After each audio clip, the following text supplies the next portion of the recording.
A billionaire's empire collapsed because he trusted the wrong woman, but the waitress he humiliated became the only one who could save him. That freezing November night in Manhattan, nobody expected the quiet woman serving champagne to destroy a corporate conspiracy with nothing but her mind.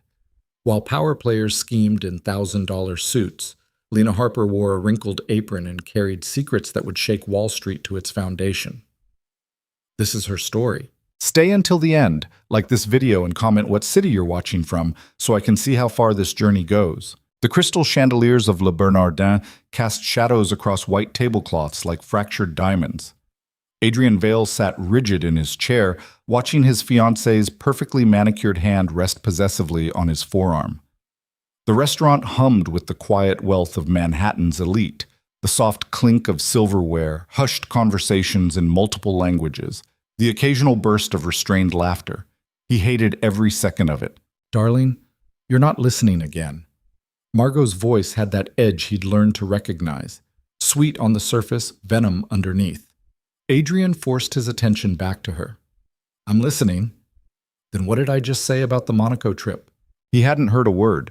His mind was 3 blocks away in his office, where the German merger documents sat waiting, each page a potential landmine he didn't have time to properly examine.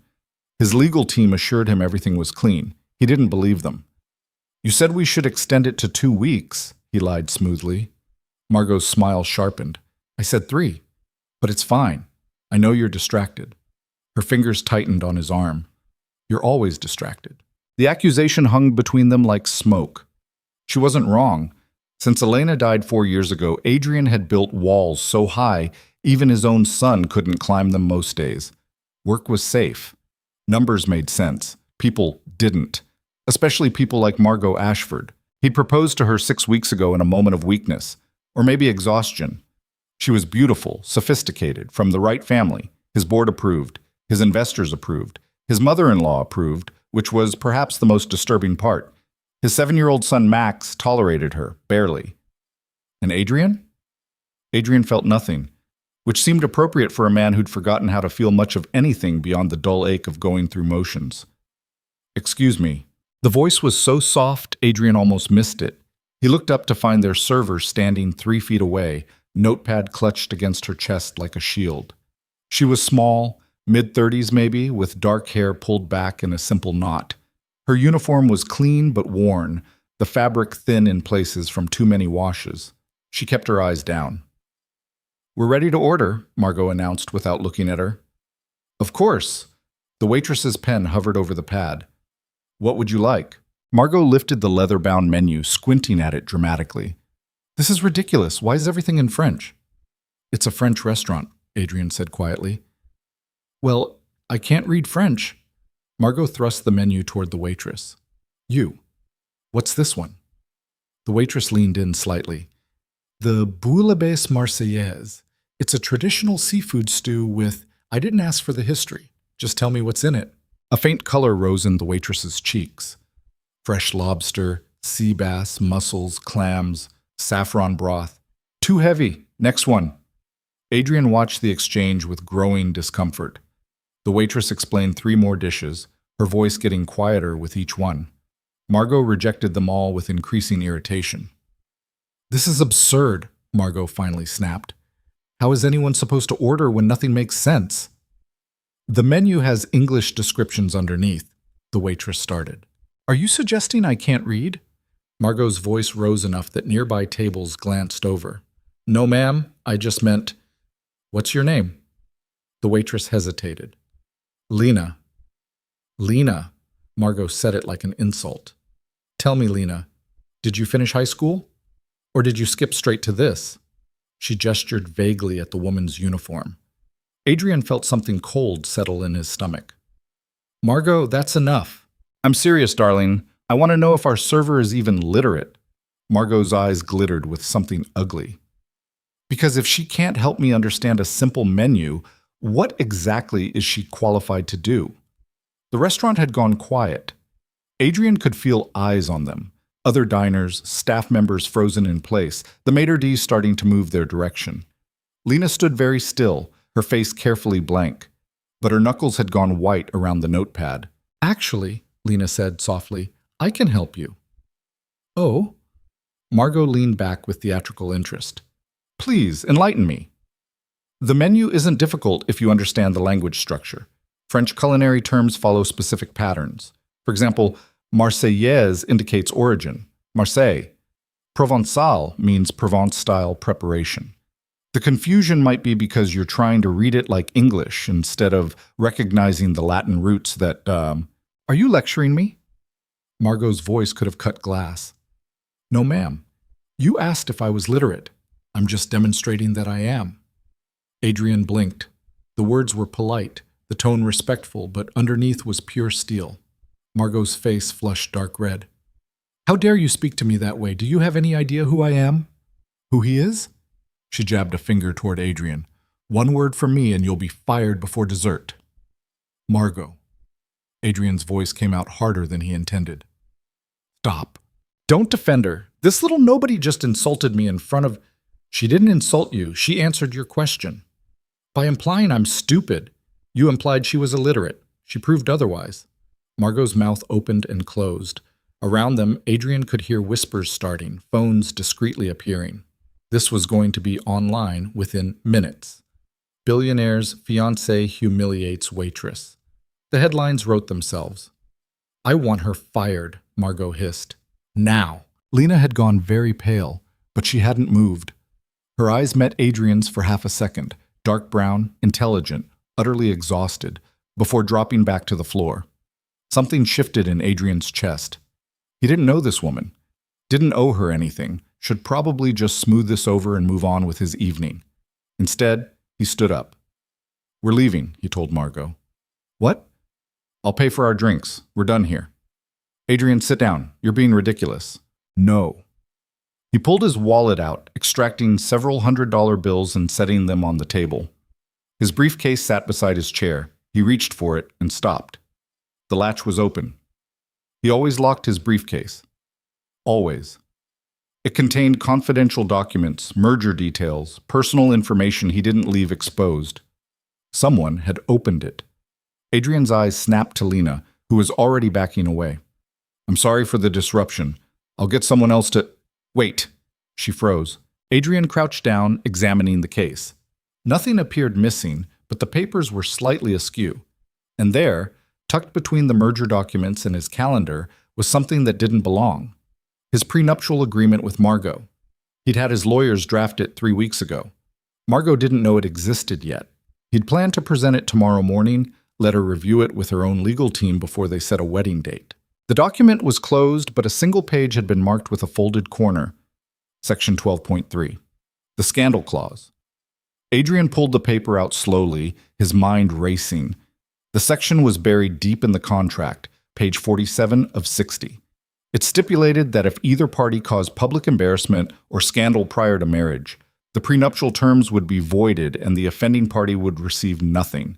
$0, 0 assets, 0 claim to his fortune. Someone had marked it. Someone had understood exactly what was happening tonight. Someone had left him a message. He looked up at Lena, who was staring very deliberately at the wall 3 feet to his left. Did you touch my briefcase? He asked quietly. Every head in the restaurant swiveled toward them. Lena's throat worked. Your case was open when I served your drinks, sir. I noticed confidential documents visible. I closed it to protect your privacy. And while you were closing it, you happened to read page 47 of a 60-page legal contract? Silence. Answer him, Margot shrieked. This is theft, corporate espionage. I'm calling the police. Please don't. Lena's voice had dropped to barely a whisper.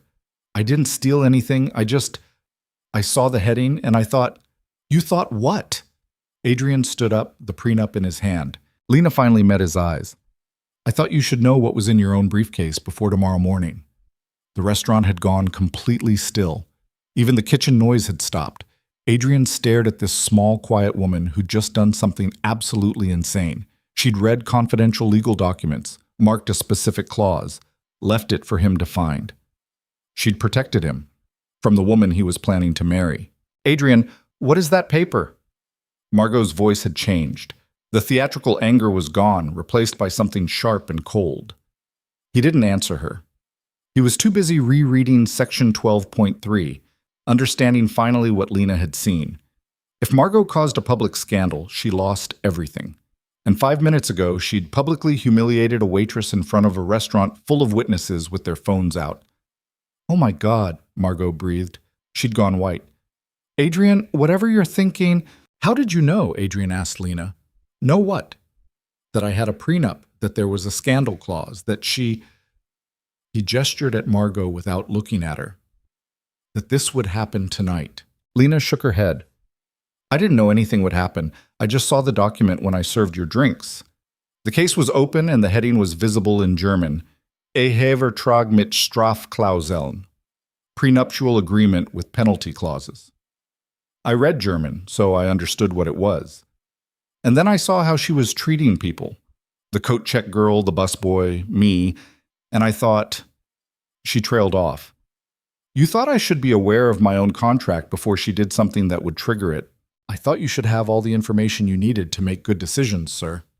Adrian laughed. He couldn't help it. The sound came out harsh and bitter. "You read German?" "Yes, sir." "How many languages do you speak?" 6 fluently, another 4 conversationally. "And you're a waitress." Something flickered across her face. Pride, maybe. Or defiance. "I'm a lot of things, sir, but right now, yes. I'm a waitress who should probably get back to work." "You're fired." Margot was on her feet now, shaking. "Adrian, tell them to fire her immediately. She violated your privacy. She stole confidential information." "She protected confidential information," Adrian corrected, "from being seen by half the restaurant when my case was left open." He looked at the maitre d', who was hovering nervously nearby.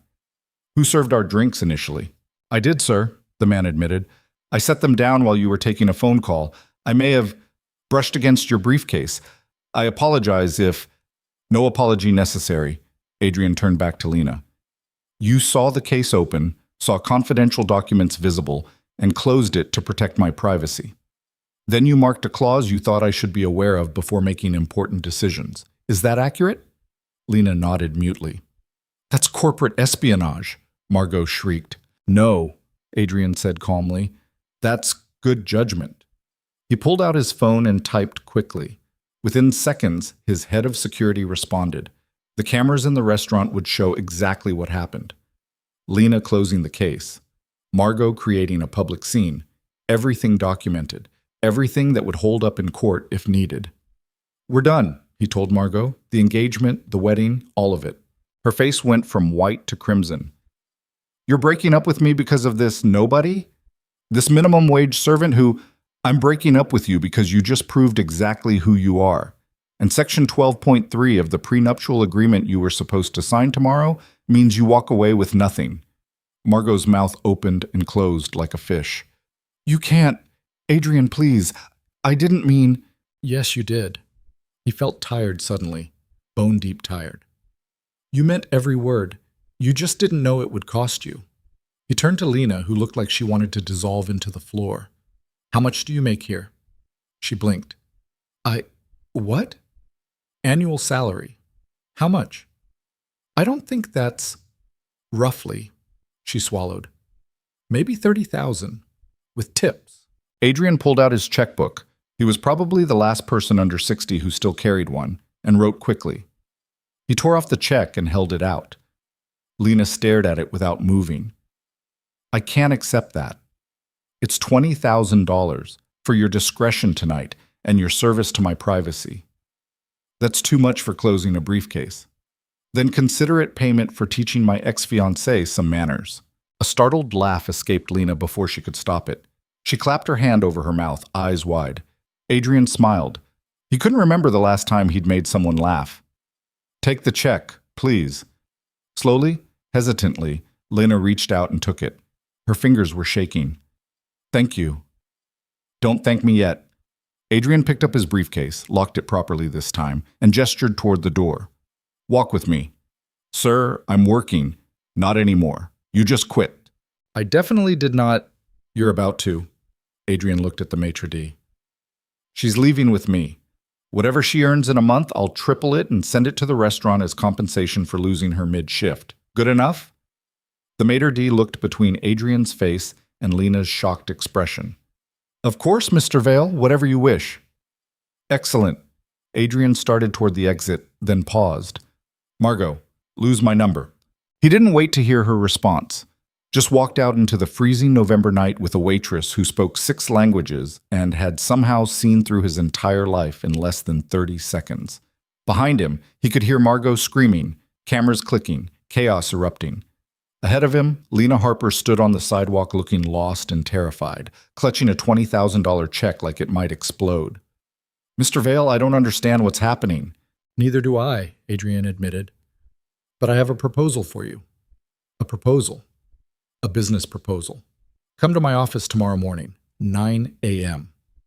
I have a shift at the diner. Call in sick. I can't just... Miss Harper. Adrian met her eyes. You speak 6 languages. You identified a German legal document in the 3 seconds it took you to serve drinks. You understood complex prenuptial terminology and had the intelligence and the courage to warn someone you've never met about a problem they didn't know they had. Lena shook her head. I just saw words that didn't belong. No, you saw a pattern. You analyzed it. You acted on it. Those are skills I need. For what? Adrian pulled out a business card and handed it to her. I'm finalizing a merger with a German industrial company. $3 billion. The contracts are in German and English. My legal team says everything's perfect, but something feels wrong, and I don't know what. Lena stared at the card. You want me to review corporate merger documents. I want you to look at them the same way you looked at my prenup, fresh eyes, no assumptions. Just tell me if you see anything that doesn't belong. Mr. Vale, I'm not a lawyer. I have 20 lawyers. What I don't have is someone who thinks the way you do. A cab pulled up to the curb and Adrian opened the door. 9 a.m. My office.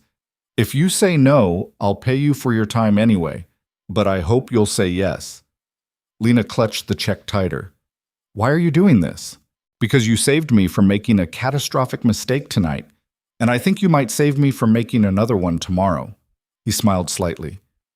Also, because I'm curious. About what? About how a woman who speaks 6 languages and reads German legal documents ended up serving tables at a French restaurant. Color flooded Lena's cheeks. That's a long story. Then you'll have to tell me tomorrow. Adrian gestured to the cab. Where do you live? I'll make sure you get home safely. Queens. But I can take the subway. Humor me. I just blew up my engagement and walked out on a $500 dinner reservation.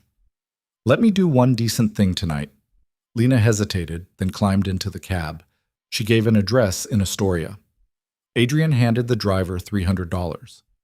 Make sure she gets home. Keep the change. The driver's eyes went wide. Yes, sir. Absolutely, sir. Adrian stepped back from the cab. Through the window, Lena was staring at him with an expression he couldn't quite read. Confusion. Suspicion. Maybe a little hope. Tomorrow, he reminded her. 9 a.m. She nodded slowly. The cab pulled away, disappearing into the rivers of Manhattan traffic. Adrian stood on the sidewalk outside Le Bernardin, watching his breath fog in the November cold. Inside, Margot was probably still screaming. His phone was already buzzing with texts. His lawyers, his PR team, his mother-in-law, his business partners. Everyone wanting to know what had happened, why he'd walked out, who the waitress was. He ignored them all. Instead, he thought about dark brown eyes that had seen too much, a soft voice that had more steel in it than most boardrooms, and a woman who'd risked her job to warn a stranger about danger. His instincts told him Lena Harper was going to change everything. He just didn't know how yet. The apartment in Astoria was exactly what Lena expected after a 12-hour shift, cold, dark, and smelling faintly of the takeout containers she'd forgotten to throw away 3 days ago. She locked the door behind her, set down her purse, and stared at the check in her hand. $20,000. She'd made $23,000 all of last year. This was insane. All of it. The confrontation with Margot, the briefcase, the offer, the cab ride that probably cost more than her weekly groceries. Adrian Vale. She'd known who he was the second he walked into the restaurant. Everyone knew Adrian Vale. Billionaire tech investor. Venture capitalist. The man who'd built an empire from nothing and lost his wife to cancer when their son was barely 3 years old. He disappeared from the society pages after that, No parties, no galas, no public appearances unless business required them. Until Margot Ashford. Lena had served them twice before tonight. Both times she'd watched Margot treat Adrian like a trophy and everyone else like insects. She'd seen the way Adrian's face went blank whenever Margot touched him, the way he checked his phone every few minutes like he was looking for an escape. She'd also seen the briefcase. Her photographic memory was both a gift and a curse. She couldn't help but see patterns, remember details, analyze everything. When the maitre d' had accidentally nudged Adrian's case open while serving drinks, Lena's brain had automatically cataloged everything visible. Financial reports, merger documents, a leather folder labeled Ashford Prenuptial Agreement, Confidential. She should have looked away, should have closed the case and walked away. But she'd seen the heading on page 47, Strafklauseln bei öffentlichem Skandal, penalty clauses for public scandal. And she'd seen how Margot treated people when she thought no one important was watching. So Lena had done something incredibly stupid. She'd marked the page and prayed Adrian would notice before he made a mistake that would cost him everything. She never expected him to notice during dinner, never expected Margot to self-destruct so spectacularly, and absolutely never expected Adrian Vale to offer her a job. Lena set the check on her tiny kitchen counter and stared at it. She should rip it up. This was crazy. She was a waitress with a doctorate she'd never finished and student loans that would follow her to the grave. She had no business looking at billion-dollar merger documents. Her phone buzzed. A text from an unknown number. Lena Harper, this is Adrian Vale. Tomorrow, 9 a.m. Vale Industries headquarters, 52nd and Park. Ask for me at the front desk. I meant what I said. I need your help. A second text followed immediately. Also, thank you for tonight. You didn't have to do what you did. I won't forget it. Lena sank onto her second-hand couch, the phone heavy in her hand. In the next room, she could hear her mother's oxygen machine humming. The medical bills were stacked on the counter beside the check. Her mother needed treatments they couldn't afford. Medications insurance wouldn't cover. Care that required money, Lena didn't have. She looked at the check again. $20,000. Then she looked at Adrian's text. I need your help. Lena closed her eyes. She thought about patterns and numbers and instincts that told her when something was wrong.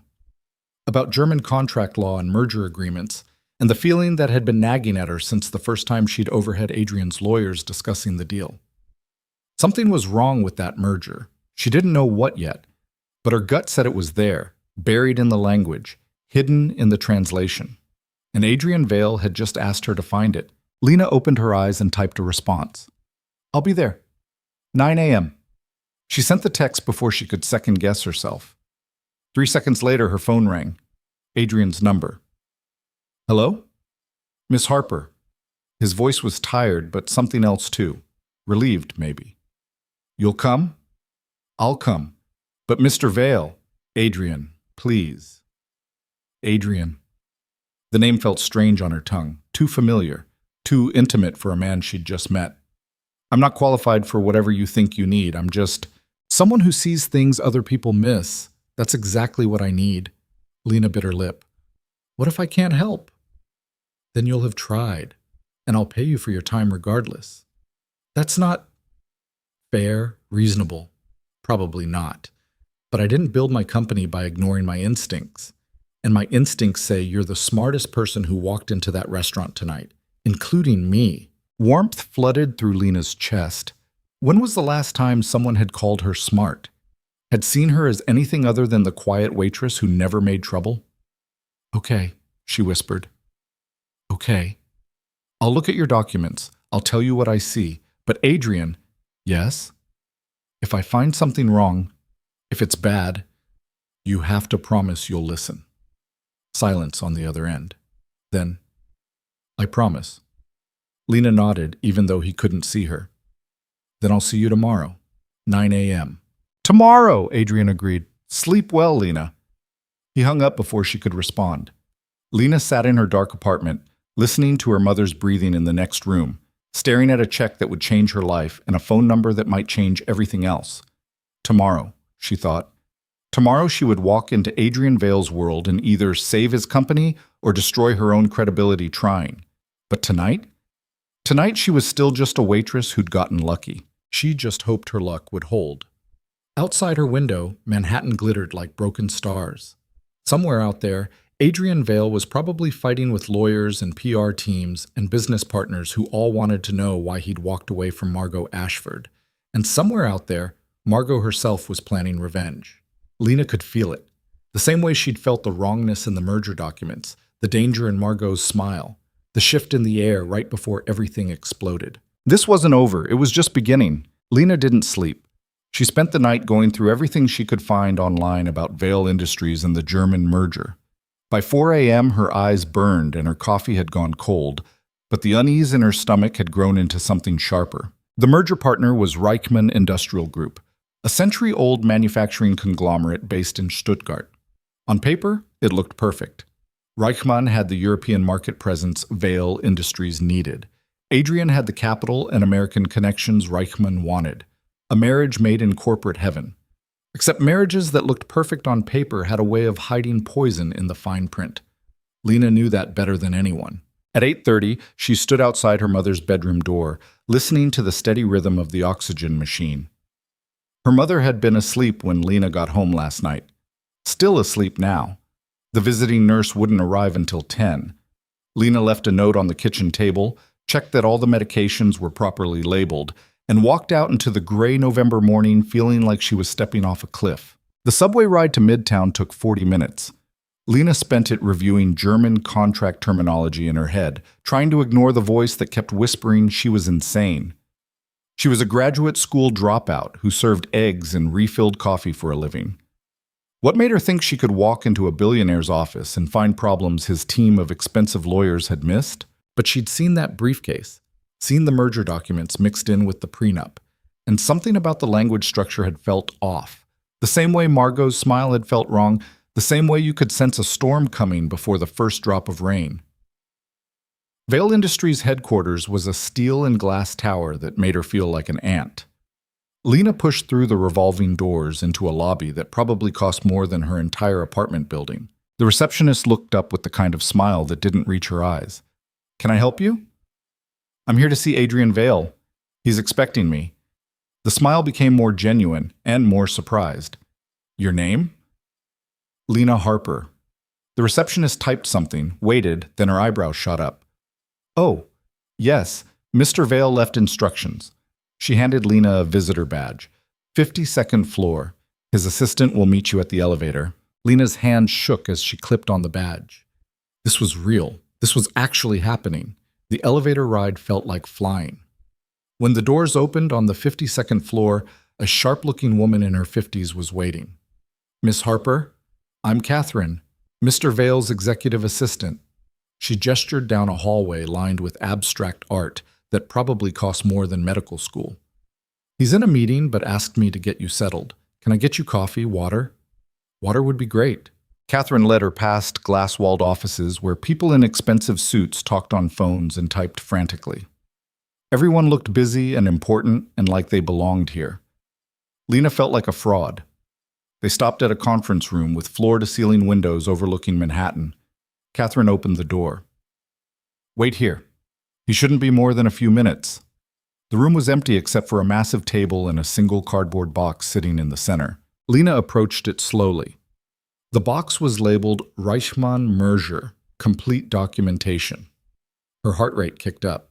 She opened the box and found herself staring at roughly 300 pages of contracts, addendums, schedules, and exhibits.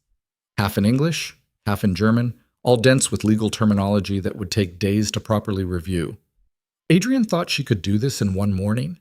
The door opened behind her. Lena spun around to find Adrian walking in, phone pressed to his ear.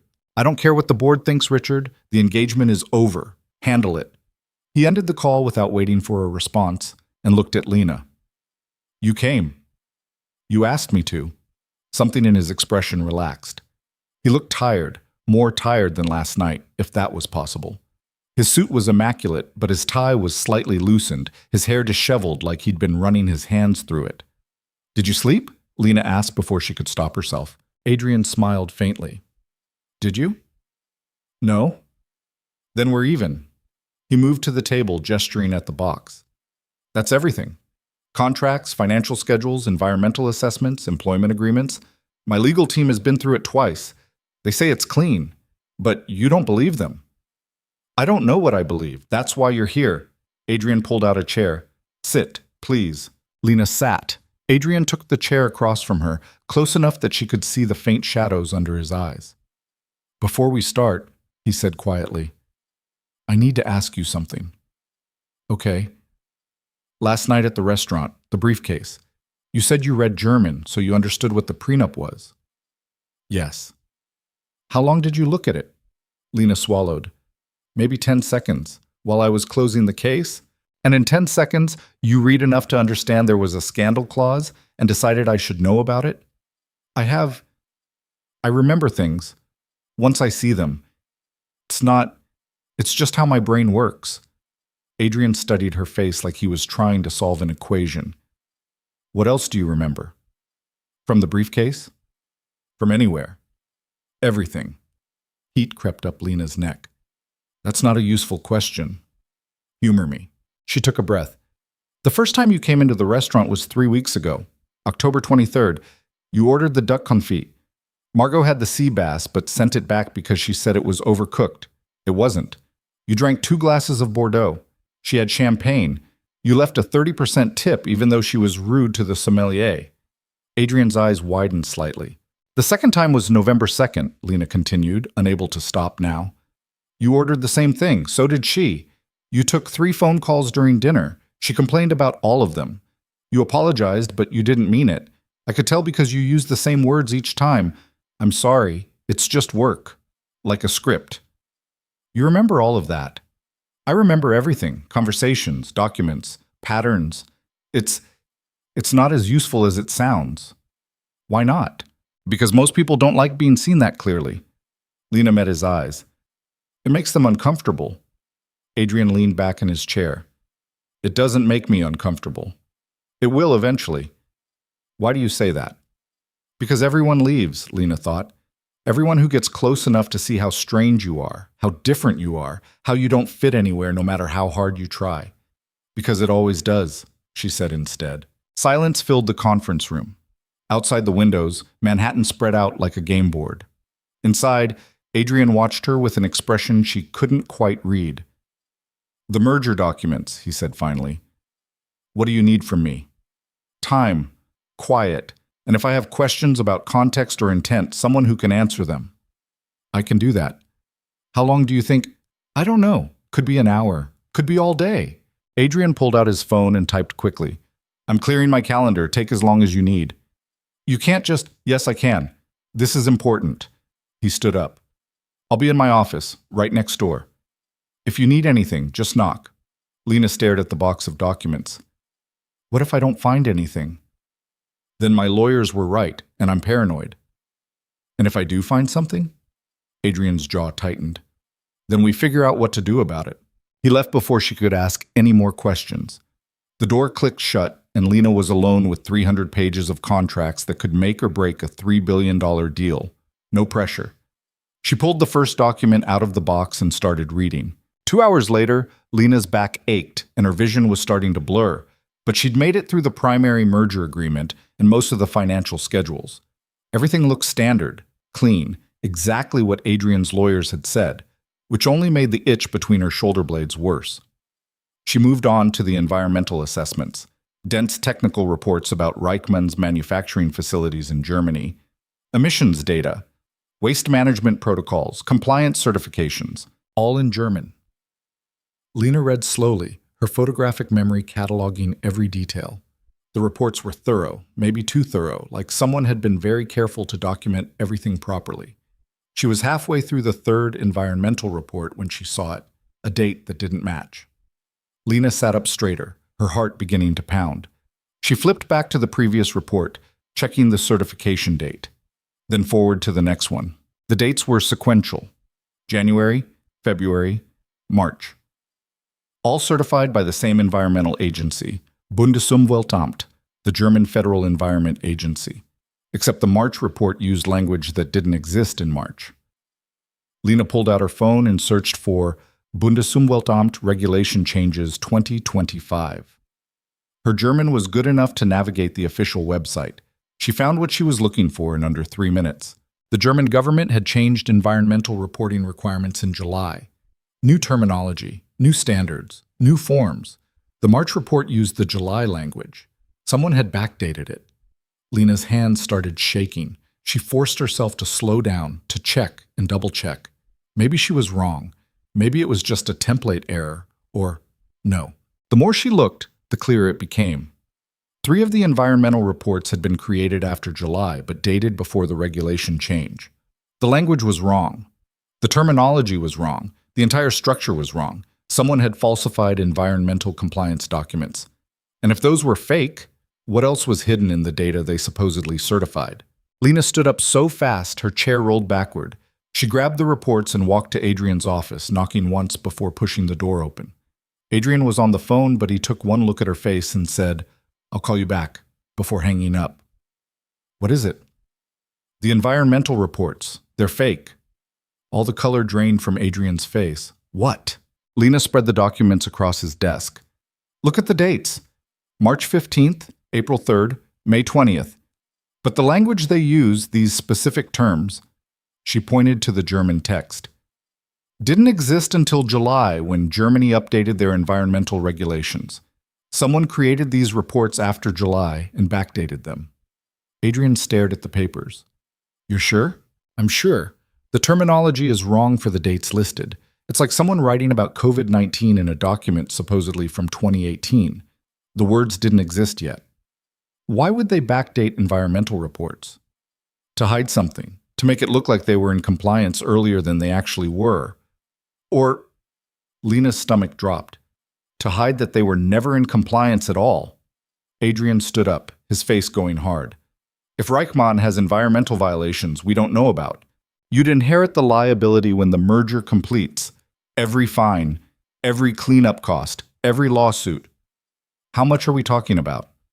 Lena pulled up the environmental data on her phone, doing quick calculations. German environmental fines can run tens of millions of euros per facility. Reichmann has 6 major manufacturing plants. If they're all non-compliant, we're looking at hundreds of millions in liability. Minimum, plus legal costs, plus the cost of actually bringing the facilities into compliance. Lena met his eyes. "This could destroy your company." Adrian walked to the window, his shoulders rigid. For a long moment he didn't say anything, just stared out at the city like it might have answers. "How did you see this?" he asked finally. "My lawyers reviewed those reports. Your lawyers probably don't read German. And even if they do, they wouldn't necessarily know about a regulatory change unless they specifically work in German environmental law." "But you knew." "I read obsessively, including news about regulation changes in countries where I might want to work someday." Lena shrugged awkwardly. "It's a weird habit." Adrian turned around. "It just saved me from making a $3 billion mistake." The weight of that statement settled over the room like snow. "What do we do now?" Lena asked quietly. "We verify.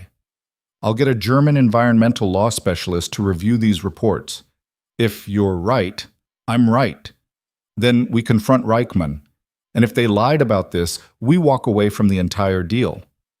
Your board won't like that." "My board doesn't have to like it." Adrian's voice was cold. "I'm not building my company on fraud." He pulled out his phone and made 3 calls in rapid succession. German law firm, environmental consultant, his own head of legal. Within 10 minutes, he had experts mobilizing to verify what Lena had found. When he hung up, he looked at her with something like wonder. "Do you know what you just did?" "Found a problem?" "You saved my entire company in less than 3 hours." Adrian moved closer. "My lawyers had 6 weeks with these documents. You had 1 morning." Lena felt her face flush. I see patterns. It's extraordinary. You're extraordinary." The words hit her like a physical thing. When was the last time anyone had called her extraordinary? When was the last time anyone had seen her as anything other than invisible? "I should keep reading," she managed. "If they faked environmental reports, there might be other problems." "Absolutely. But first," Adrian walked to his desk and pulled out another checkbook. "I need to pay you for... You already paid me $20,000. For last night. This is different. This is consulting work that just saved me hundreds of millions." Name your price. Lena's mind went blank. I have no idea what that's worth. What do you need? The question was so simple, so direct, and Lena found herself answering honestly before she could think better of it. My mother has stage 4 lung cancer. She needs treatments insurance won't cover. Medications that cost $8,000 a month. A home care nurse. Equipment. Her voice cracked slightly. I need to keep her alive. That's what I need. Adrian didn't hesitate. Done. You don't even know how much. I don't care. Give me the information for her medical team and I'll handle it.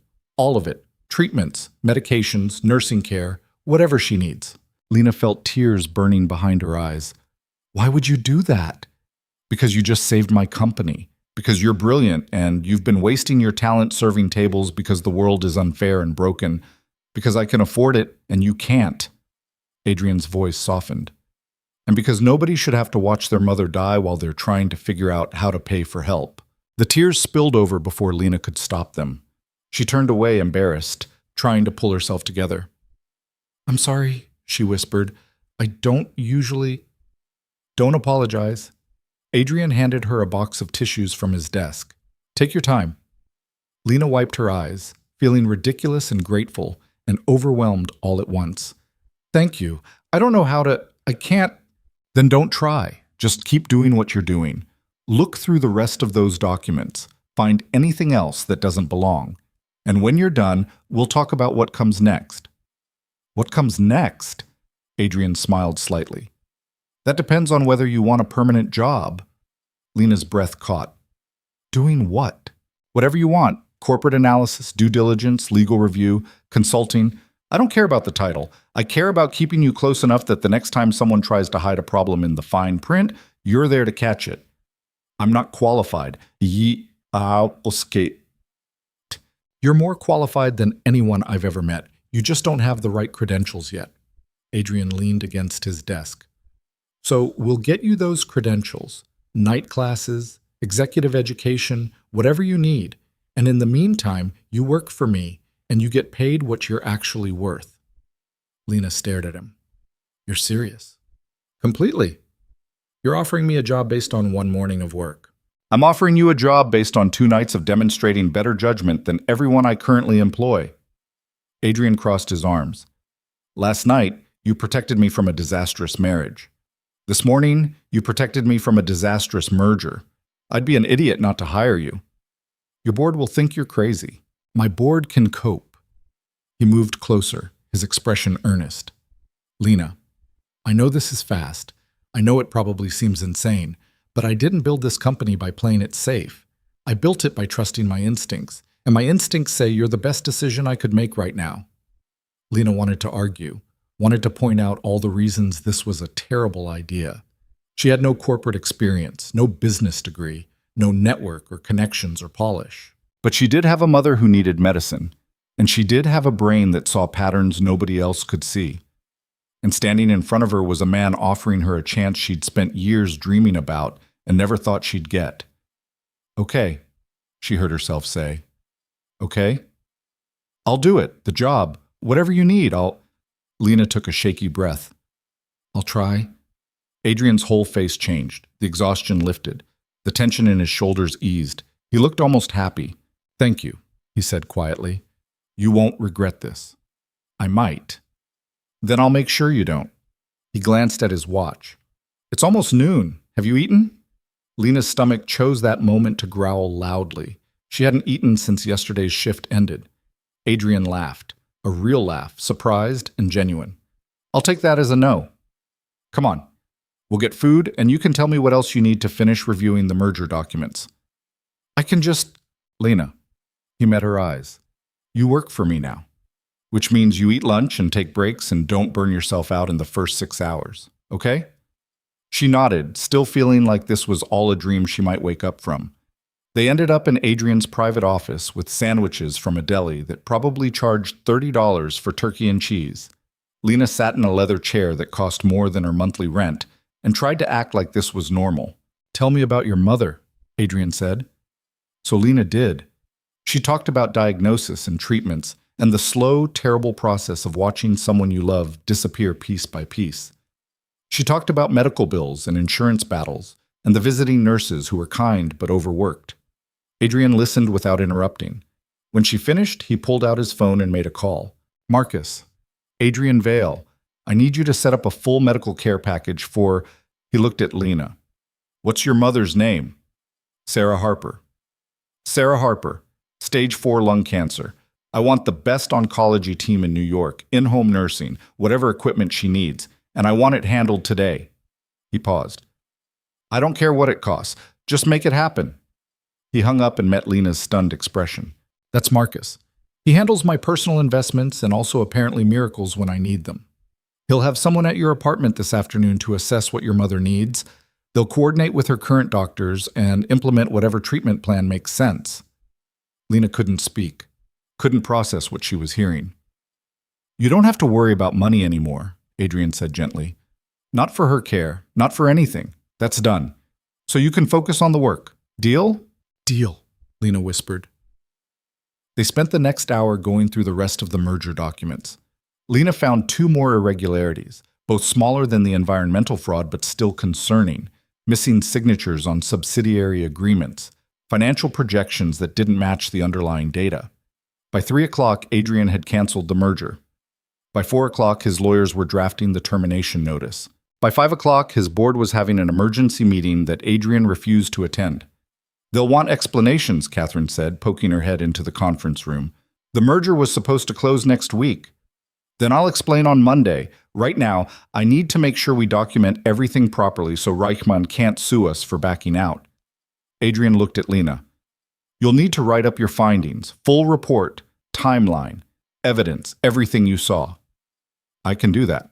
Good. Catherine will set you up with an office and a computer. Take your time, be thorough. He stood up, stretching. I need to go talk to my son. I promised him I'd be home for dinner tonight. Lena blinked. She'd almost forgotten Adrian had a son. How old is he? 7.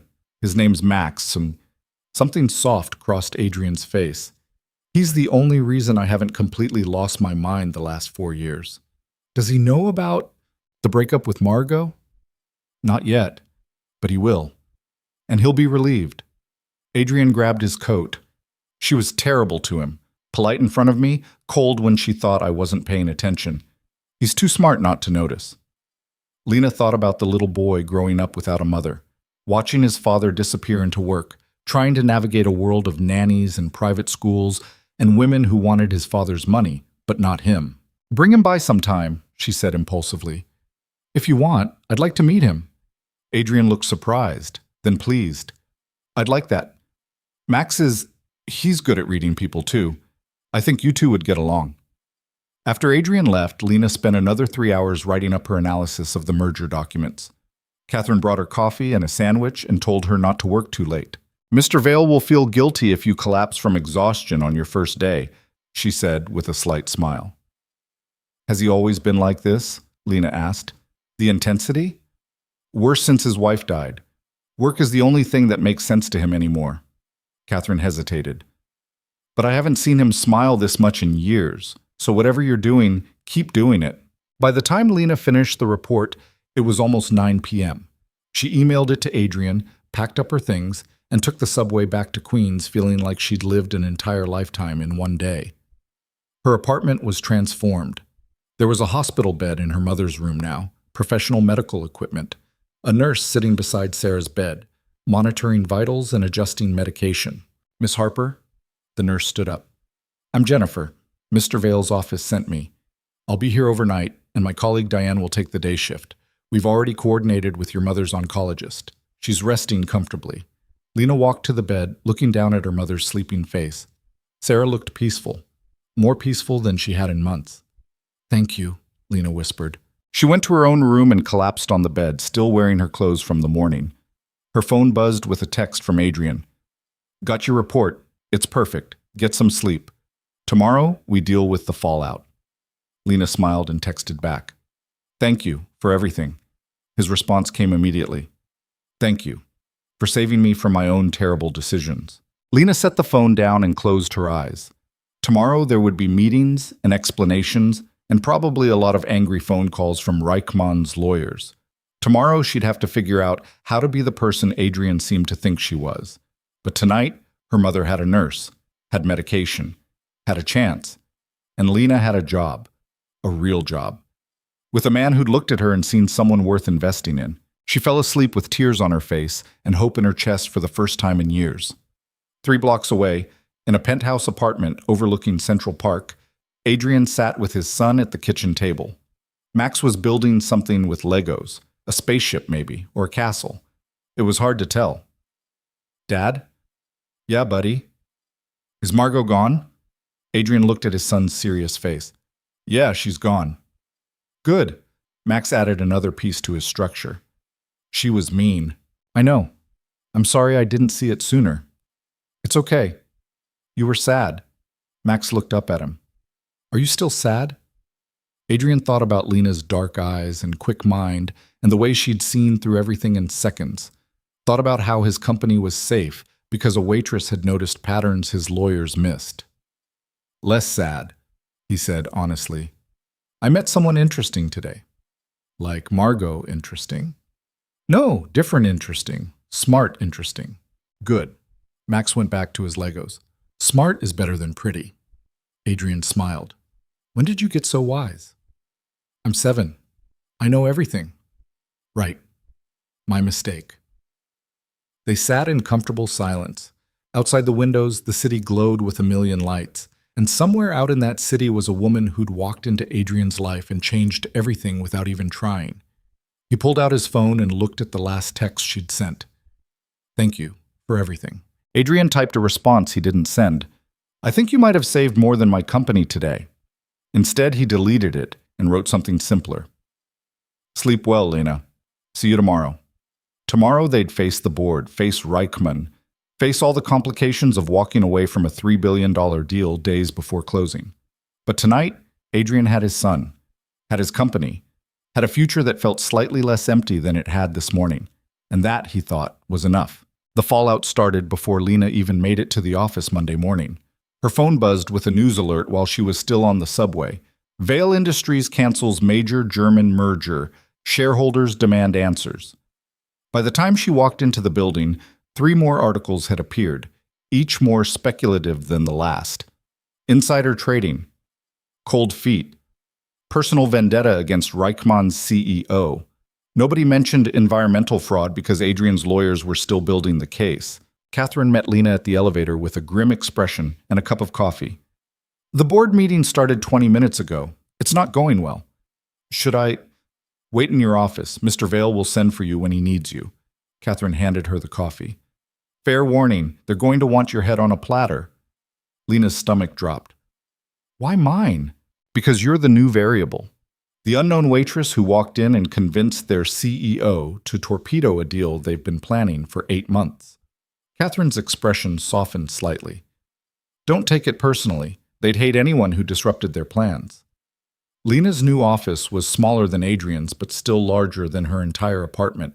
Floor-to-ceiling windows, a desk that looked like it belonged in a museum, a computer with 3 monitors that she had no idea how to use. She sat down and tried not to think about the fact that somewhere upstairs, a room full of billionaires and investors was probably debating whether to fire her on her second day.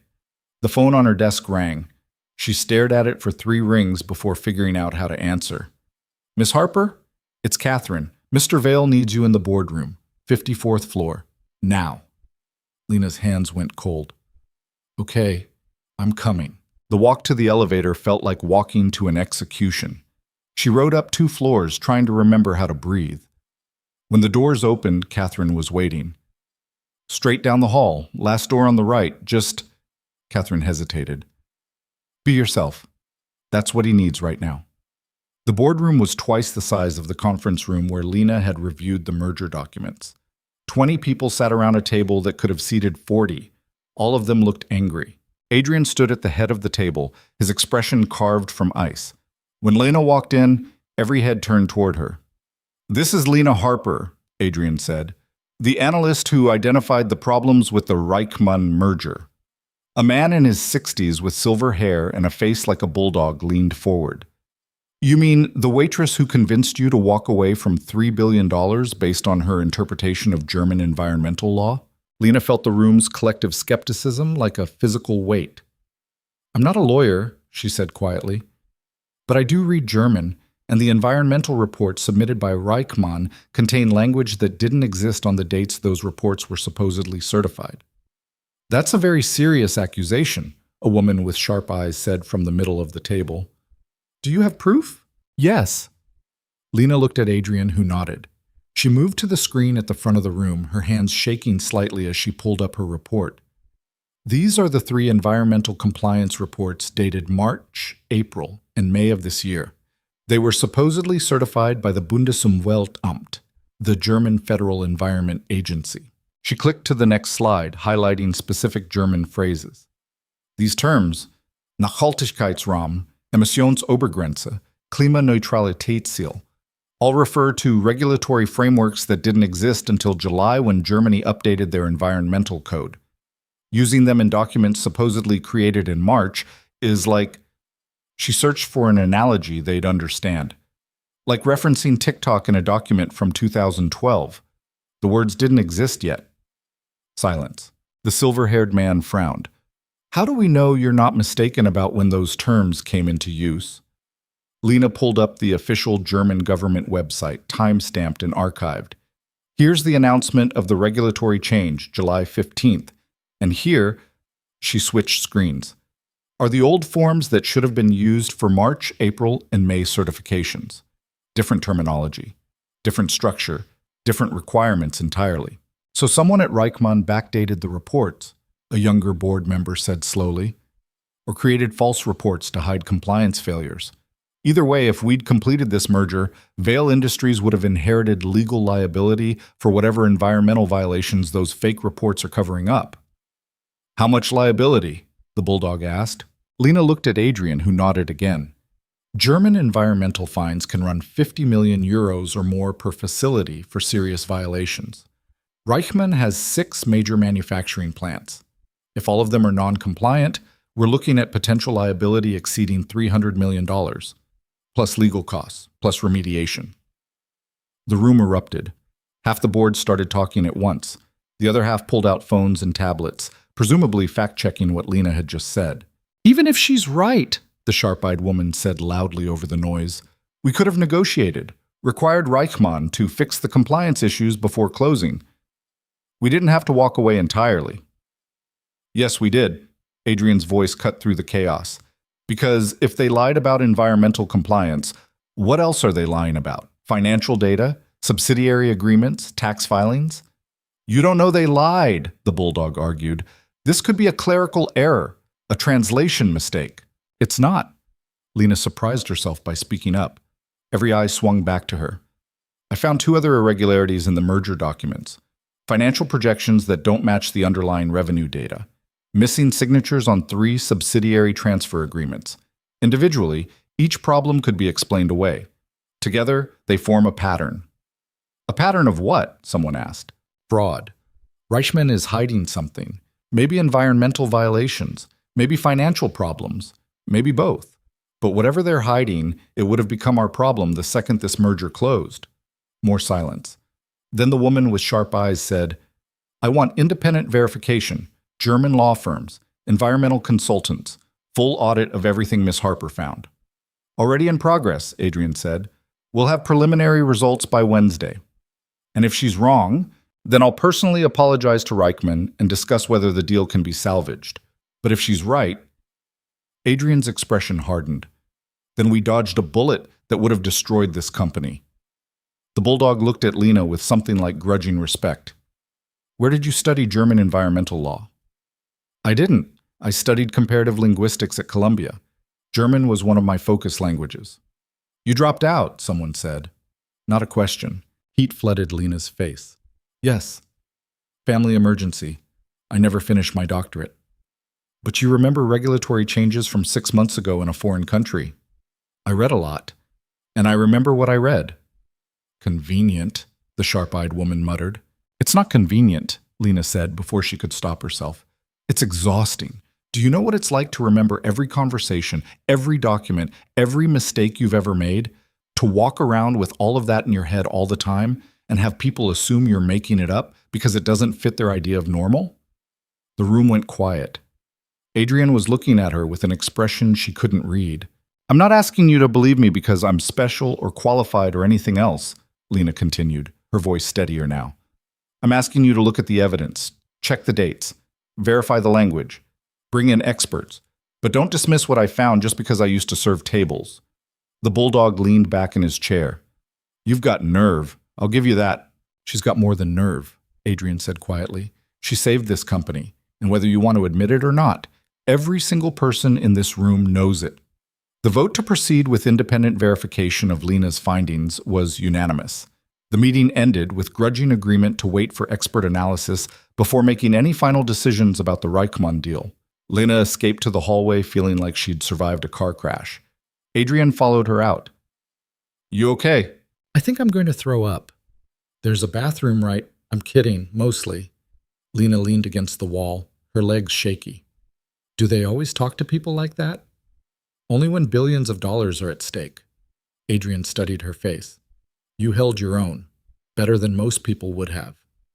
I shouldn't have said that thing about remembering everything. Now they think I'm arrogant. They think you're competent. There's a difference.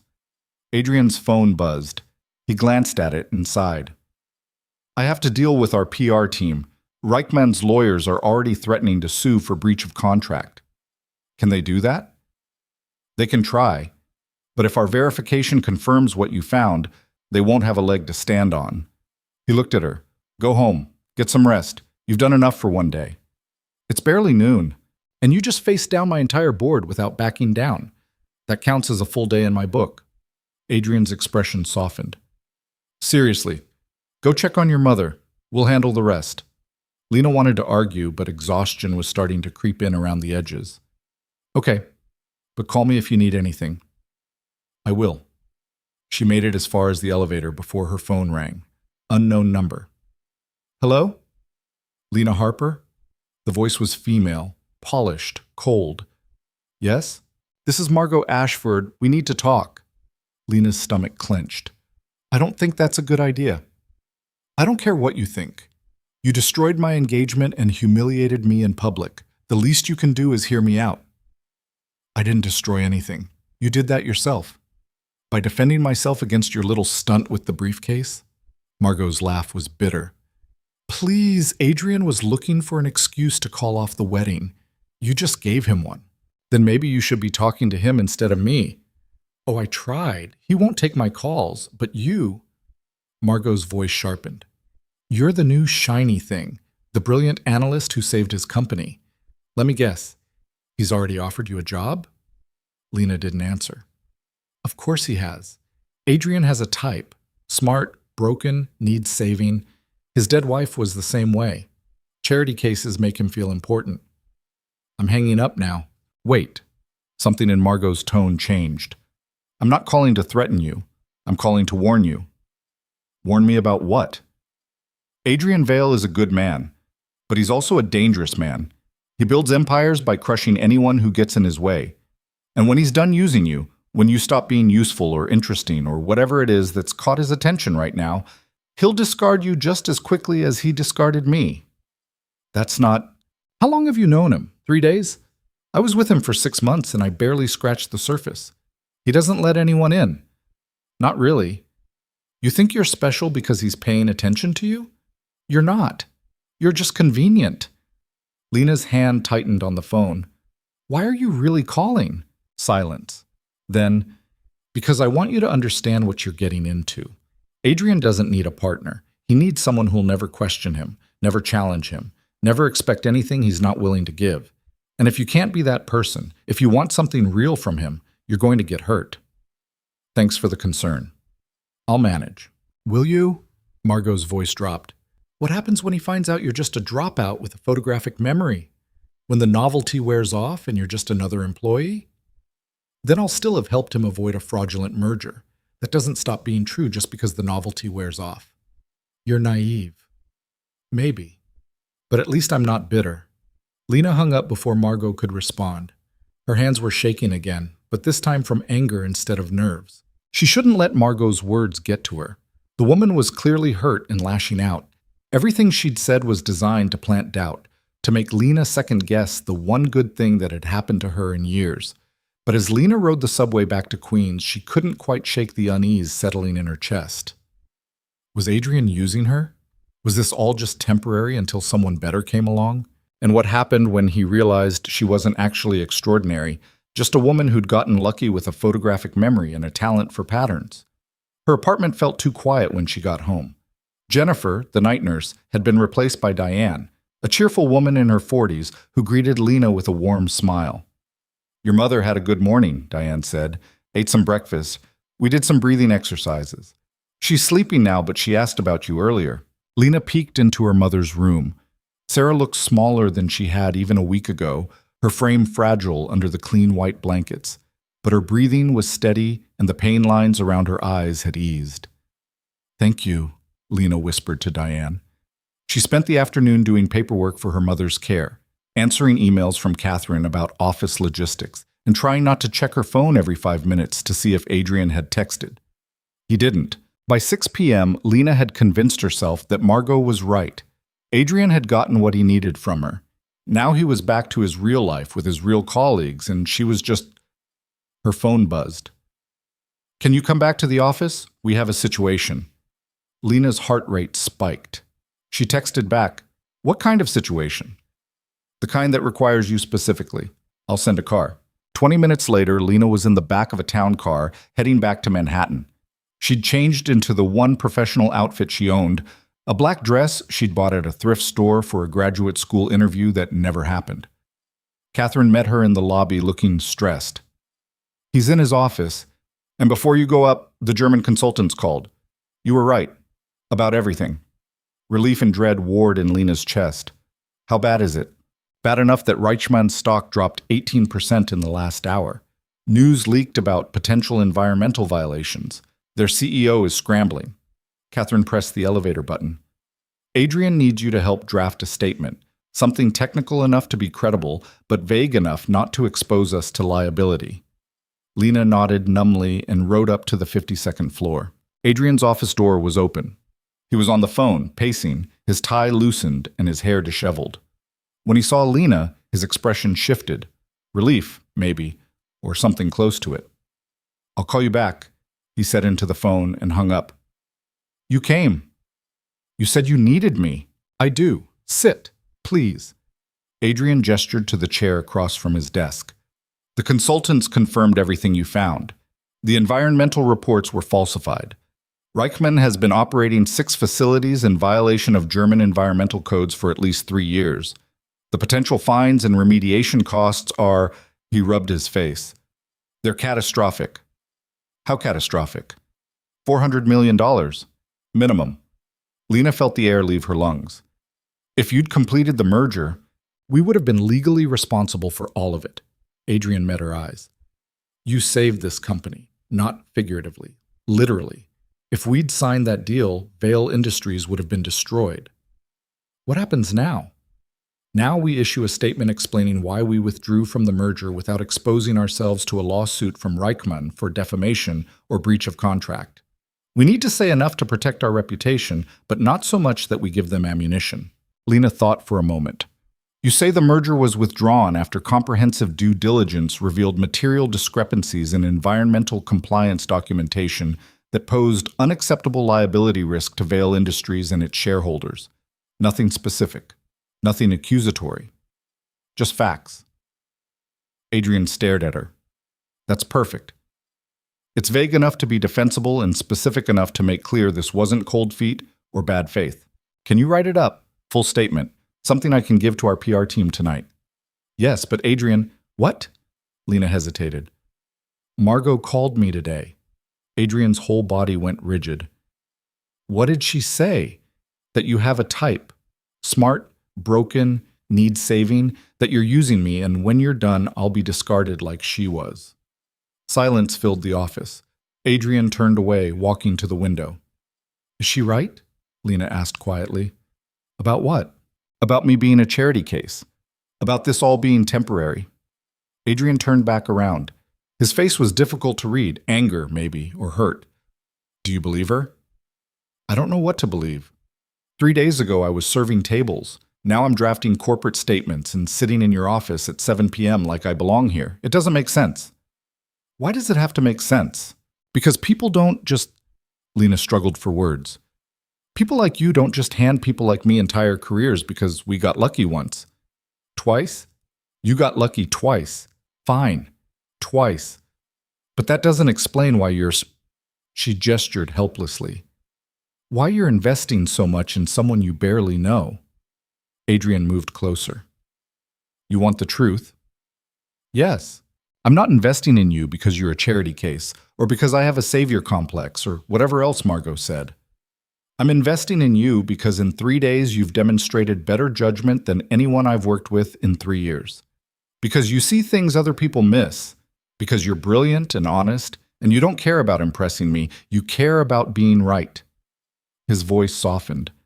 And because when I look at you, I don't see someone who needs saving. I see someone who's been saving herself alone for so long she's forgotten what it's like to have help. Lena felt tears burning behind her eyes. You don't know me well enough to say that. Maybe not, but I know enough to know I want to find out more. Adrian paused. Unless you don't want that. If this is too much, too fast, if you want to take the money for your mother's care and walk away, I'll understand. No hard feelings. You don't owe me anything. I don't want to walk away. The words came out before Lena could stop them. Adrian smiled, small and genuine. Good, because I wasn't lying when I said you're the best decision I've made in years. Even though I'm going to make your board hate you, they already hate me half the time. At least this way I'll have good company. Lena laughed despite herself. You're insane. Probably. But so are you, or you wouldn't be here. Adrian handed her his laptop. Draft the statement. Take your time. I'll order dinner. They spent the next 2 hours working side by side. Lena wrote while Adrian fielded phone calls from lawyers and investors and PR consultants. By 9 p.m., they had a statement that everyone agreed was solid.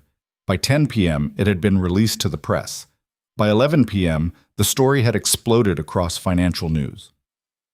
Vail Industries dodges massive environmental fraud. Reichmann stock plummets. Merger canceled after analyst uncovers hidden violations. And buried in the third paragraph of every article, the discrepancies were identified by Lena Harper, a newly hired analyst at Vail Industries. Lena stared at her name in print and felt the world shift. You okay? Adrian asked. Everyone knows who I am now. Is that a problem? I don't know. Maybe? Lena looked at him. What if I can't do this? What if I got lucky with Reichmann and the next time you need me to find something, I miss it? Then we'll figure it out. That's what teams do.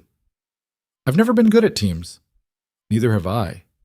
Adrian's smile was wry. Guess we'll learn together. A knock on the door interrupted them. Catherine poked her head in. Sorry to interrupt, but there's someone here to see you, Mr. Vail. Says it's urgent. Who? Klaus Reichmann, the CEO of Reichmann Industrial. Every muscle in Adrian's body went tense. Tell him I'm not available. He says if you don't see him tonight, his lawyers will file suit tomorrow morning for breach of contract and defamation. Adrian and Lena exchanged looks. Let him in, Adrian said finally. But Catherine, stay close and have security on standby. Catherine nodded and disappeared. 30 seconds later, a man in his 60s with steel gray hair and cold blue eyes walked into the office. Klaus Reichmann looked exactly like the kind of man who'd built an industrial empire through ruthlessness and cunning. He nodded curtly at Adrian, then his gaze swung to Lena. So you're the one, he said in heavily accented English. The analyst who destroyed 6 months of negotiations. Lena forced herself to meet his eyes. I'm the analyst who identified fraud in your environmental compliance documents. Alleged fraud. Confirmed fraud. Your own government is investigating now. Klaus's expression didn't change. You cost my company $3 billion and 17% of our stock value in one afternoon. You cost yourself that when you falsified environmental reports. We did no such thing.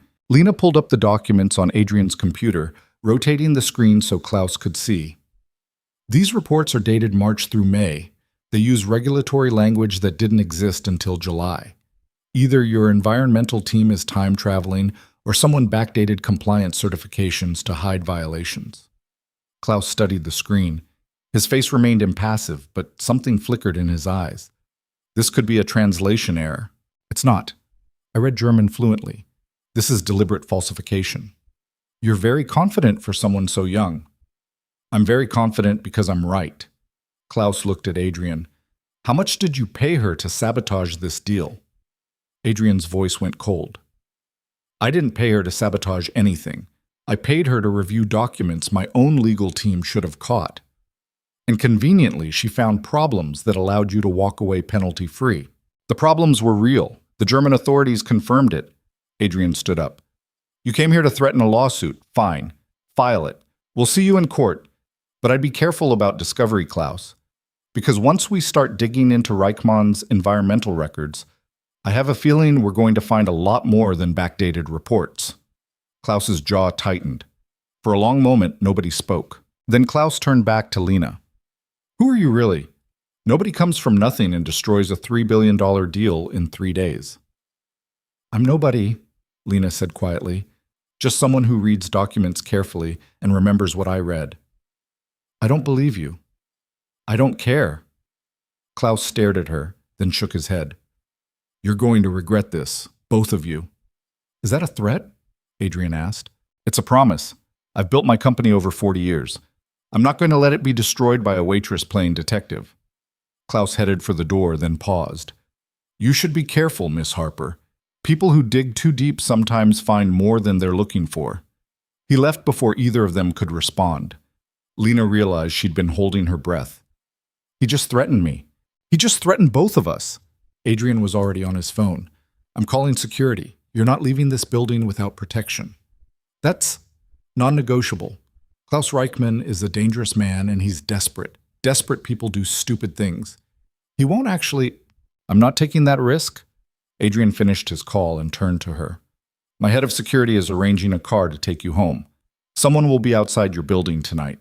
Tomorrow we'll discuss longer-term security measures. Lena wanted to argue that this was excessive, that Klaus was just posturing, that she didn't need armed guards. But the look in Klaus Reichmann's eyes had been very cold and very serious. Okay, she said instead. Adrian's expression softened. I'm sorry.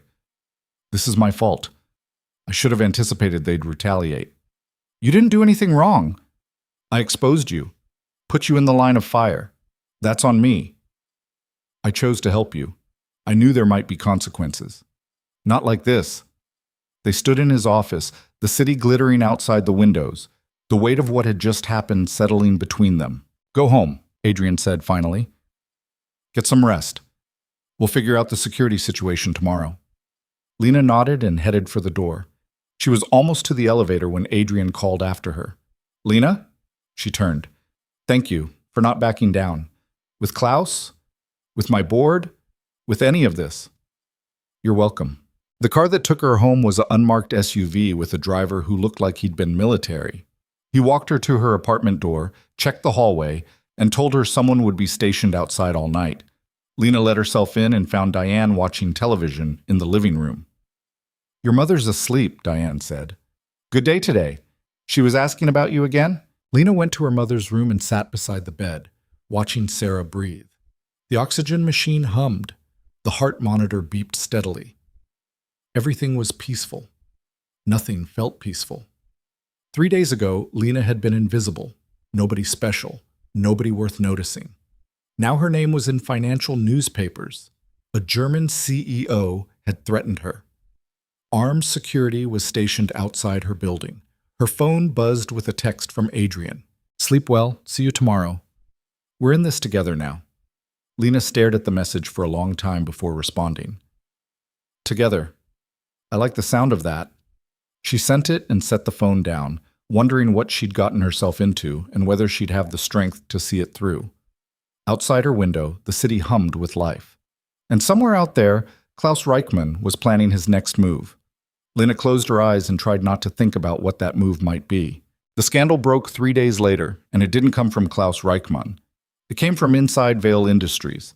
Lena was at her desk reviewing acquisition documents for a smaller tech company when Catherine burst into her office, her face pale. "Have you seen the news?" "What news?" Catherine pulled up a website on her tablet. The headline made Lena's stomach drop. Vail Industries analyst accused of corporate espionage. Insider claims Harper manipulated merger data for personal gain. The article was worse. Anonymous sources within Vail Industries claimed Lena had falsified her findings about the Reichmann merger, that she'd altered documents, planted evidence, all to make herself look valuable to Adrian Vail while secretly working for a competitor who wanted the deal to fail.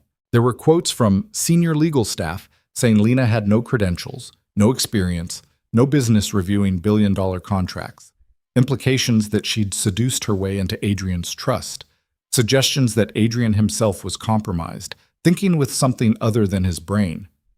"This is insane," Lena whispered. "None of this is true." "I know, but it's everywhere. Financial Times picked it up. Bloomberg. The Wall Street Journal is running a piece in an hour." Catherine's hands were shaking.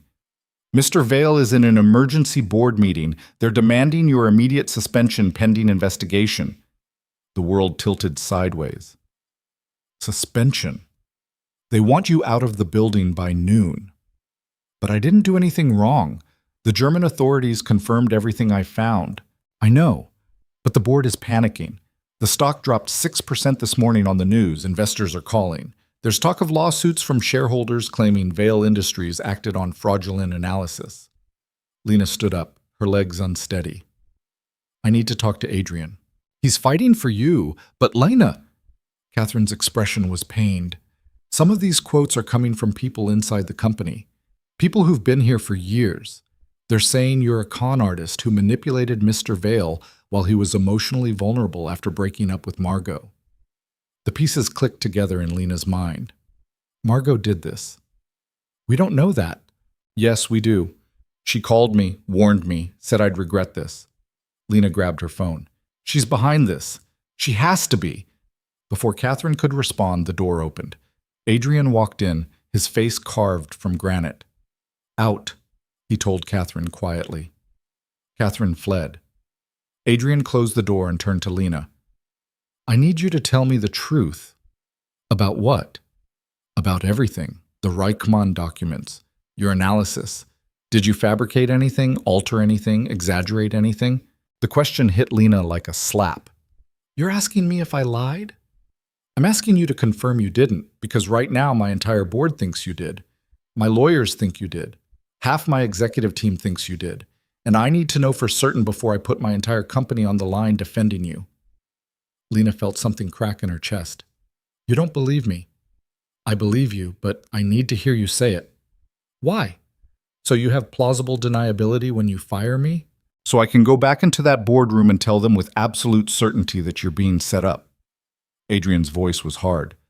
"But I can't do that if you won't answer the question." Lena met his eyes. "I didn't fabricate anything. I didn't alter anything. Every single thing I found was real.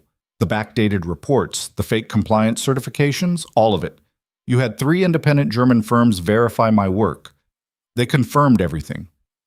"I know." "Then why are you asking me this?" "Because someone very good at manipulation just planted enough doubt that my board wants you gone.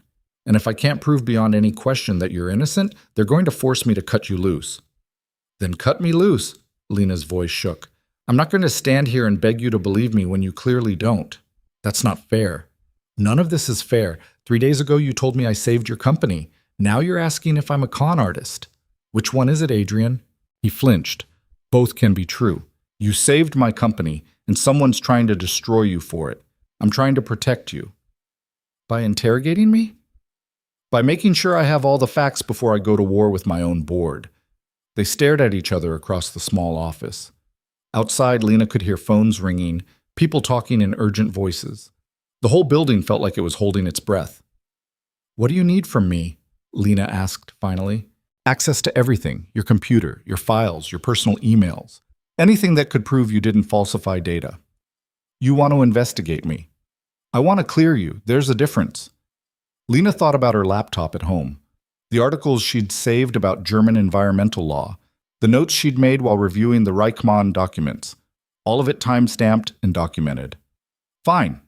Investigate me. Go through everything. But Adrian, what? When you don't find anything, when you prove I'm innocent, I want to know who did this. I want names. Adrian's expression was grim. So do I. The investigation took 6 hours. Adrian's head of IT pulled every email Lena had sent, every document she'd accessed, every search query she'd made. They time-stamped everything, cross-referenced it with the Reichmann files, checked for any evidence of tampering or alteration. They found nothing, because there was nothing to find. By 6 p.m., even the most skeptical members of Adrian's legal team had to admit the evidence was clean. Lena's analysis was legitimate. Her findings were accurate. Her methods were sound, which meant someone had fabricated the entire espionage story. Adrian called Lena back into his office. She'd spent the afternoon in a conference room with 2 lawyers and an IT specialist watching them dissect her entire digital life. She felt stripped bare and furious. "It's clean," Adrian said without preamble. "Everything. You're cleared." "Great. So I get my job back?" "You never lost it. The board agreed to suspend the suspension pending investigation results. Now that we have those results, you're reinstated." "How generous of them," Adrian sighed. "Lena, I know you're angry. I'm not angry. I'm done." She stood up. "I came here because you said you needed help. I found problems your lawyers missed. I saved your company from a fraudulent merger. And the second someone questioned my credibility, you threw me to the wolves. I didn't throw you anywhere. I protected you by making sure we had irrefutable proof you were innocent. You protected yourself. There's a difference. That's not fair. You keep saying that, but fair would have been trusting me. Fair would have been telling your board to back off until we found out who was behind this. Fair would have been..." Lena's voice cracked. "Fair would have been believing me without making me prove I wasn't a liar." Adrian moved closer. "You're right." Lena blinked. "What?" "You're right. I should have trusted you, should have fought harder before asking you to defend yourself. I was scared and I made a mistake." His voice was quiet. "I'm sorry." The apology caught Lena off guard. She'd expected defensiveness, justification, not this. "Who planted the story?" she asked. "We're still trying to figure that out." The quotes came from an anonymous email sent to 3 financial journalists. Whoever wrote it knew enough internal details to sound credible. "Margot. Maybe. Probably. But we can't prove it yet." Adrian pulled out his phone and showed her an email. "This came an hour ago, from Marcus Henley." Lena read the name. "Your former head of legal, the one you fired after I found the Reichmann problems. He's offering to testify that I pressured him to ignore red flags in the merger documents. That you and I conspired to manufacture evidence so I could walk away from a deal I was already having cold feet about. That's insane. It's also exactly what my board was afraid of. If Marcus files a formal complaint, the SEC will have to investigate. Even if we're cleared eventually, the damage to Vail Industries' reputation could be catastrophic." Lena sank into a chair. "Why is he doing this?" "Because I fired him and humiliated him in front of the entire company. Because his reputation is destroyed and he wants someone to blame." Adrian sat down across from her. "And because someone probably paid him to do it. Margot. Or Klaus Reichmann. Or both working together." Adrian rubbed his face. "I made a lot of enemies very quickly by walking away from that merger. Now they're coming after both of us. So what do? We prove Marcus is lying. We find evidence linking him to whoever's behind this. And we destroy them before they destroy us." Lena looked at Adrian's exhausted face and felt something shift inside her. He'd made mistakes, questioned her when he should have trusted her, but he was also still here, still fighting, still refusing to throw her under the bus, even when it would have been easier. "Okay," she said. "Where do we start?" Adrian smiled slightly. "With Marcus's financials, if someone paid him to testify against us, there'll be a trail, deposits, transfers, something. That's going to take time we don't have. Then we need something else, something faster." Adrian leaned forward. "You said Margot called you. What exactly did she say?" Lena thought back to the conversation. "She warned me about you, said you collect broken people and discard them when you're done. That I was convenient and temporary." "That sounds like her." What else? She said, Lena paused, remembering. She said she barely scratched the surface with you in 6 months, that you don't let anyone in. Anything specific? Names, places, details? No, just vague threats and warnings. Lena frowned. Why? Because Margot loves to talk. And when she talks, she reveals more than she realizes. If she called you, she probably called other people too. And if she was coordinating with Marcus or Klaus, there might be communications we can trace. You want to subpoena her phone records. I want to give our lawyers ammunition to threaten her with subpoenas until she backs off. There's a difference. Adrian stood up. But first, I need to introduce you to someone. Who? My son. He's been asking about you. The subject change was so abrupt, Lena almost got whiplash. Your son? Max. He overheard me talking to Catherine about the investigation this morning. He wanted to know if you were okay. Adrian's expression softened. He's good at reading people. I think he'd like you. Adrian, I'm not really... I don't do well with kids. You don't have to do anything. Just meet him. 5 minutes. Then you can go home and rest. Lena wanted to argue. She was exhausted and emotionally wrung out, and the last thing she needed was to make small talk with a 7-year-old. But Adrian was looking at her with something like hope in his eyes. And after everything that had happened today, she couldn't bring herself to say no. 5 minutes, she agreed. They took Adrian's private car to his penthouse in Tribeca. The building was exactly what Lena expected. Marble lobby, doorman in uniform, elevator that probably cost more than most apartments. The penthouse itself was less expected. Instead of cold, minimalist design, it was warm and lived in, books everywhere. A Lego city sprawling across the living room floor, drawings stuck to the refrigerator with magnets. A small boy with dark hair and Adrian's gray eyes sat at the kitchen table working on homework. Max, Adrian said. Someone I want you to meet. Max looked up and studied Lena with unsettling intensity. You're the one who saved Dad's company. Yes, I guess I am. And now people are lying about you. Lena glanced at Adrian, who shrugged helplessly. Yes, Lena said. They are. Max nodded seriously. That happened to me at school. Tommy said I cheated on a spelling test because I got 100%. But I didn't cheat. I just studied really hard. What did you do? I showed the teacher my study notes. And then Tommy got in trouble for lying. Max tilted his head. Can you show people your notes to prove you didn't cheat? That's basically what we did today, Lena said, sitting down across from him. And now the people who matter know I was telling the truth. But some people still don't believe you. No, some people don't. That's dumb. Dad says you're the smartest person he's ever met. Why wouldn't people believe you? Lena felt warmth spread through her chest. Your dad said that? He says it all the time, to Catherine, to his lawyers, to everyone. Max went back to his homework. He said you speak 6 languages and remember everything you read, and you saved him from marrying someone mean. Max, Adrian said, embarrassed. What? You did say that. I heard you on the phone. Lena tried not to smile. What are you working on? Math, long division, it's boring. Can I see? Max pushed his worksheet toward her. Lena scanned the problems and immediately spotted 3 errors.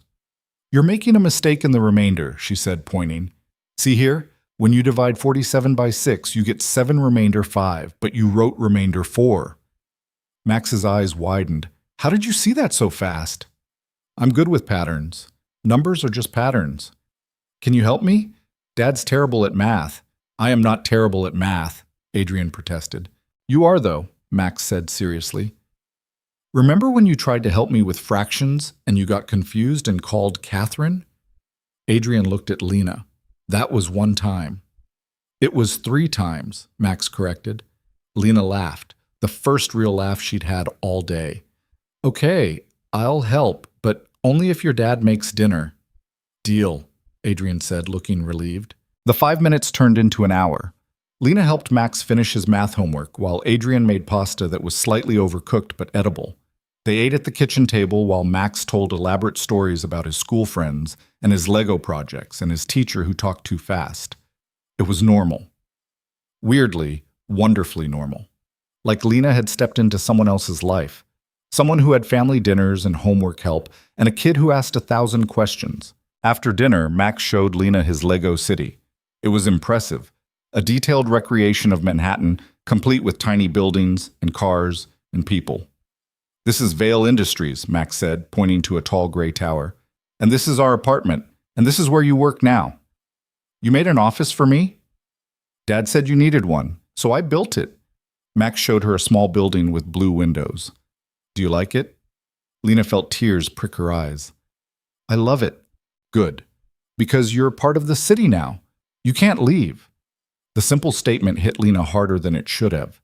This child she'd just met had already built her into his world, had accepted her presence like it was inevitable. "I'm not planning to leave," she said quietly. "Good," Max said again. Then he yawned hugely. "Bedtime," Adrian announced. "Go brush your teeth." Max groaned but obeyed, hugging Lena briefly before running to his bathroom. Adrian and Lena stood in the living room, the Lego city between them.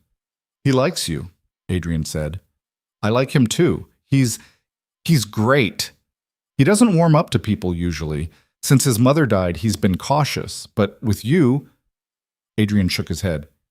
"He built you into his city. That's how he processes things. If you're in the city, you're permanent." "Adrian, social. I know today was terrible. I know I handled it badly. But this," he gestured around the apartment. "This is what I meant when I said we're in this together. Not just the company, not just the work, all of it." Lena didn't know what to say. She was still angry about the interrogation, still hurt that Adrian had questioned her. But standing in his apartment, looking at the life he'd built with his son, she understood the fear behind his actions. He'd lost his wife, nearly lost his company, was terrified of losing anything else he cared about, including apparently her. "I should go," she said. "It's late, and you have Max Stay." The word came out rough. "Please, just for a while. I don't want you to leave thinking I don't trust you." "Do you trust me?" "Yes, completely. And I'm sorry I made you doubt that." Lena looked at Adrian's face, exhausted and honest and more vulnerable than she'd ever seen him. "Okay," she said. "I'll stay." They sat on the couch while Adrian put Max to bed. Lena could hear them talking through the walls, Max's high voice asking questions, Adrian's low rumble answering, the sound of a life continuing despite everything. When Adrian came back, he looked slightly more relaxed. "He wants you to come to his school science fair next week," Adrian said. "Apparently you're good at explaining things, and his project is about patterns in nature." I don't know anything about science fairs." "Neither do I. We'll figure it out together." Adrian sat down beside her. "Lena, I need to tell you something." "Okay." "When Elena died, I shut down. Completely. I stopped feeling anything except anger and grief and exhaustion. I went through the motions with Max, with work, with life. But I wasn't really there." Lena listened without interrupting. "Meeting you was like someone turned the lights back on. Suddenly I was paying attention again, caring about things beyond just surviving, and that terrified me." Adrian looked at her. "Because the last time I let myself care about someone, I lost her. And I don't know if I could survive that again." "Adrian, I'm not saying this to make excuses. I'm saying it so you understand why I reacted the way I did today. When my board questioned you, when there was even a possibility you weren't who I thought you were." His voice cracked slightly. "I panicked, and I handled it badly. And I'm sorry." Lena reached for his hand without thinking. His fingers closed around hers, warm and solid. "I'm not going anywhere," she said quietly. "But Adrian, you can't protect yourself from loss by keeping everyone at arm's length. That's not living. That's just existing." "I know." "And you can't protect me by interrogating me every time someone questions my credibility. I need you to trust me, even when it's scary." "I do trust you." "Then prove it. Next time someone comes after me, defend me first and ask questions later." Adrian pulled her closer. "Deal." They sat in silence for a while, the city lights glowing through the windows.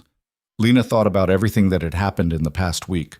The restaurant, the merger, the investigation, this moment on Adrian's couch with his son asleep down the hall and her hand in his. Her phone buzzed, a text from an unknown number. "You should have walked away when I warned you. Now you'll learn the hard way what happens to people who cross me. Lena's blood went cold. She showed Adrian the message. His face went hard. That's Margot's number. I recognize it. She's threatening me. She's incriminating herself. Adrian grabbed his phone and forwarded the message to his lawyers. Threatening a corporate witness during an investigation is a crime. We can use this. Use it how? To prove she's behind the false accusations. To connect her to Marcus Henley. Adrian stopped. Wait. What? He pulled up something on his phone. Call records from Vail Industries. His fingers flew across the screen, searching. Marcus called someone 17 times in the past week. Private number. But if we cross-reference the timing with when the false story broke, Adrian's eyes widened. He called this number 6 times the day before the article appeared, 3 times the day it published. Can you trace the number? I can try. Adrian made a call. It's me. I need an urgent trace on a phone number. Yes, tonight. I don't care what it costs. He rattled off the number and hung up. How long? Lena asked. An hour, maybe less if we're lucky. They didn't have to wait that long. 20 minutes later, Adrian's phone rang. Vail? He listened, his expression darkening. You're sure? Positive? Okay. Send me everything. He hung up and looked at Lena. The number belongs to a law office in Connecticut, Margot's father's firm. Lena felt pieces clicking together. She used her family's lawyers to coordinate with Marcus, and probably to funnel payment to him for testifying against us. If we can prove money moved from that firm to Marcus, we can prove conspiracy. Adrian was already calling his lawyers back. I need subpoenas. Phone records for Margot Ashford and Marcus Henley. Financial records for Ashford and Associates law firm. Everything. And I need it yesterday. The legal machinery started moving. By midnight, Adrian's team had filed emergency motions requesting court orders to access the relevant records. By 2 a.m., they'd convinced a judge that there was sufficient evidence of conspiracy to warrant immediate investigation. By dawn, they had proof. Marcus Henley had received $200,000 from Ashford and Associates 3 days before he approached reporters with his false testimony. The payment was disguised as a legal consulting fee, but the timing was damning. And the phone record showed Marcus had been in constant contact with Margot's father's office throughout the entire period when the false accusations were being planted. We've got them, Adrian said, his voice rough with exhaustion. Both of them. Lena had been dozing on his couch, wrapped in a blanket Adrian had brought her. She sat up groggily. What happens now? Now we present this to the SEC and the DA's office. Conspiracy to commit fraud, witness tampering, possibly extortion. Adrian's smile was cold. Margot wanted to destroy us. Instead, she destroyed herself. And Marcus? He'll be lucky if he only loses his law license. If the DA decides to prosecute criminally, and I'm going to make sure they do, he's looking at serious prison time. Lena should have felt triumphant, vindicated. Instead, she just felt tired. I want to go home, she said quietly. Adrian nodded. I'll have my driver take you. And Lena, yes? Thank you for not giving up, for staying, for everything. Lena stood and moved toward the door, then she stopped and turned back. Adrian? Your son was right. You are terrible at math. He laughed, surprised and genuine. Noted. But you're good at other things, like making space for broken people who don't fit anywhere else. You're not broken. Neither are you, but we're both pretty banged up. Lena smiled slightly. Good thing we found each other. She left before he could respond, riding the elevator down to the waiting car with dawn breaking over Manhattan. Her phone buzzed one more time. Adrian, you're not temporary, and you're definitely not convenient. Sleep well, Lena. She read the message 3 times before responding. You too. See you Monday. Because despite everything, the investigation, the threats, the conspiracy, she was going back. Going to keep fighting, going to keep proving everyone wrong who thought a waitress couldn't save $1 billion company. And maybe, just maybe, she was going to keep figuring out what it meant to be part of Adrian Vail's carefully constructed Lego city.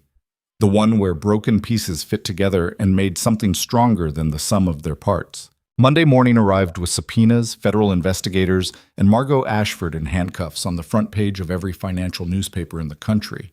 Lena saw the photos while riding the subway to work, Margot being escorted from her Upper East Side apartment by FBI agents, her face twisted in fury and disbelief. The headlines were brutal.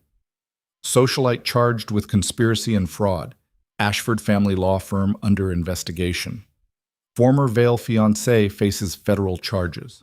Marcus Henley had been arrested at 6 a.m. By 8, he'd already started cooperating with prosecutors, providing detailed testimony about how Margot had approached him with a plan to destroy both Adrian and Lena's credibility. By 9, Margot's father had resigned from his law firm to avoid disbarment. By 10, Klaus Reichmann's company had lost another 23% of its stock value as German authorities raided 3 of his manufacturing facilities. The whole house of cards was collapsing, and Lena had barely finished her first cup of coffee. She walked into Vail Industries expecting chaos. Instead, she found Catherine waiting at her office door with flowers. "From the board," Catherine said, setting down a massive arrangement of white roses. "With their apologies and gratitude for your service to the company." Lena stared at the flowers. "They sent me flowers. And a bonus. Check your email." Lena pulled out her phone and nearly dropped it. The email from HR detailed a performance bonus of $500,000, effective immediately, along with a formal promotion to Senior Vice President of Corporate Analysis. "This is insane," Lena whispered. "This is them covering their asses," Catherine corrected. "Half the board wanted to throw you under the bus last week. Now you're a hero, and they're terrified you'll sue them for wrongful suspension." "Should I? That's between you and your lawyers, but if you do, I'll testify." Catherine's smile was sharp. "I've got emails from 3 board members calling you a fraud the same day Adrian was proving you were right." Before Lena could respond, her office phone rang. Catherine answered it, listened, and then covered the mouthpiece. "It's the Wall Street Journal. They want an interview about how you uncovered the Reichmann fraud. Tell them no." "You sure? This could be good publicity." "I don't want publicity. I want to do my job without people trying to destroy my life every other week." Catherine relayed the message and hung up. "They're persistent. You'll probably get more calls. Then you'll keep saying no." "Yes, ma'am." Catherine headed for the door, then paused. "For what it's worth. I'm glad you're still here. This place needs more people who give a damn about truth instead of just money." She left before Lena could figure out how to respond. Lena sat down at her desk and tried to process the past 10 days. She'd gone from invisible waitress to corporate analyst to accused criminal to decorated executive. Her mother had gone from dying without proper care to receiving the best treatment money could buy. And somewhere in the middle of all that chaos, she'd accidentally become part of Adrian Vail's life in a way that felt permanent and terrifying. Her phone buzzed. "Adrian." "My office, when you have a minute." Lena grabbed her coffee and headed down the hall. Adrian's door was open. He was standing at his window looking out at the city, his shoulders tight. "You wanted to see me?" He turned around and Lena saw the exhaustion on his face. "Margot's lawyers called. They want to negotiate a plea deal." "Already?" "She's facing 10 years minimum if this goes to trial. Conspiracy, fraud, witness tampering. Her father's firm is already throwing her under the bus to save themselves." Adrian moved to his desk and sat down heavily. "Her lawyers think if she provides testimony about Klaus Reichmann's involvement, apparently he funded the whole operation, she might get the sentence reduced to 3 years. Will you let her?" "That's up to the prosecutors, not me, but I told them I won't oppose it if she gives them everything." Adrian rubbed his face. "I don't want revenge, Lena. I just want this over." Lena sat down across from him. "Are you okay?" "I don't know. I should be relieved. We won. The company's safe. You're vindicated. Margot and Marcus are facing justice. Everything worked out." But I keep thinking about how close we came to losing everything. If you hadn't caught those backdated reports, if I'd signed that merger, if you'd walked away when things got hard." He met her eyes. "We were one decision away from disaster. That's true for everyone, every day. We just don't usually see it so clearly." Adrian smiled faintly. "When did you get so philosophical?" "Around the time federal agents started arresting people who wanted me destroyed." Lena set down her coffee. "What happens now with the company?" "We rebuild, find better lawyers, implement stronger due diligence protocols, make sure nothing like this ever happens again." He paused. and we give you the resources you need to build your own team. My own team? You can't be the only person in this company who reads documents this carefully. We need analysts who think like you do, people who question everything and don't take anything at face value. Adrian leaned forward. I want you to build that team. Hire whoever you need. Set your own budget. Create the kind of department that would have caught the Reichman fraud before I ever saw it. Lena felt panic rising. I don't know how to manage a team. Neither did I when I started this company. You'll figure it out. His expression softened. I trust you, Lena. Completely. And I need you to trust yourself the same way. That's a lot harder than it sounds. I know, but you're not alone in this. Adrian stood up and moved around the desk. You've got me. You've got Catherine. You've got a board that's terrified of you, which is excellent leverage. And you've got Max, who's already planning what color your new office should be. Lena laughed despite herself. He's redecorating my office? He has opinions about interior design. Very strong opinions. Apparently, blue is calming, and you need calming after the week you've had. He's not wrong. They stood there in Adrian's office, the city sprawling below them, and Lena felt something settle in her chest. This was real. This job, this life, this strange family she'd stumbled into, all of it was real. I have a condition, she said suddenly. For taking the promotion? For staying. Period. Adrian's expression grew serious. Okay, what is it? No more interrogations. No more making me prove I'm innocent when someone questions me. If you trust me, you trust me. Even when it's hard. Even when other people are screaming that I'm wrong. Lena held his gaze. I can handle the board doubting me. I can handle the press questioning me. But I can't handle you not believing me. Not again. Deal. Adrian didn't hesitate. I won't make that mistake twice. And one more thing. Name it. I want to go back to school, finish my doctorate. Not because I need the credential for this job, but because I started something and I want to finish it. Done. We'll work around your class schedule. And Lena, yes? Thank you for giving me another chance.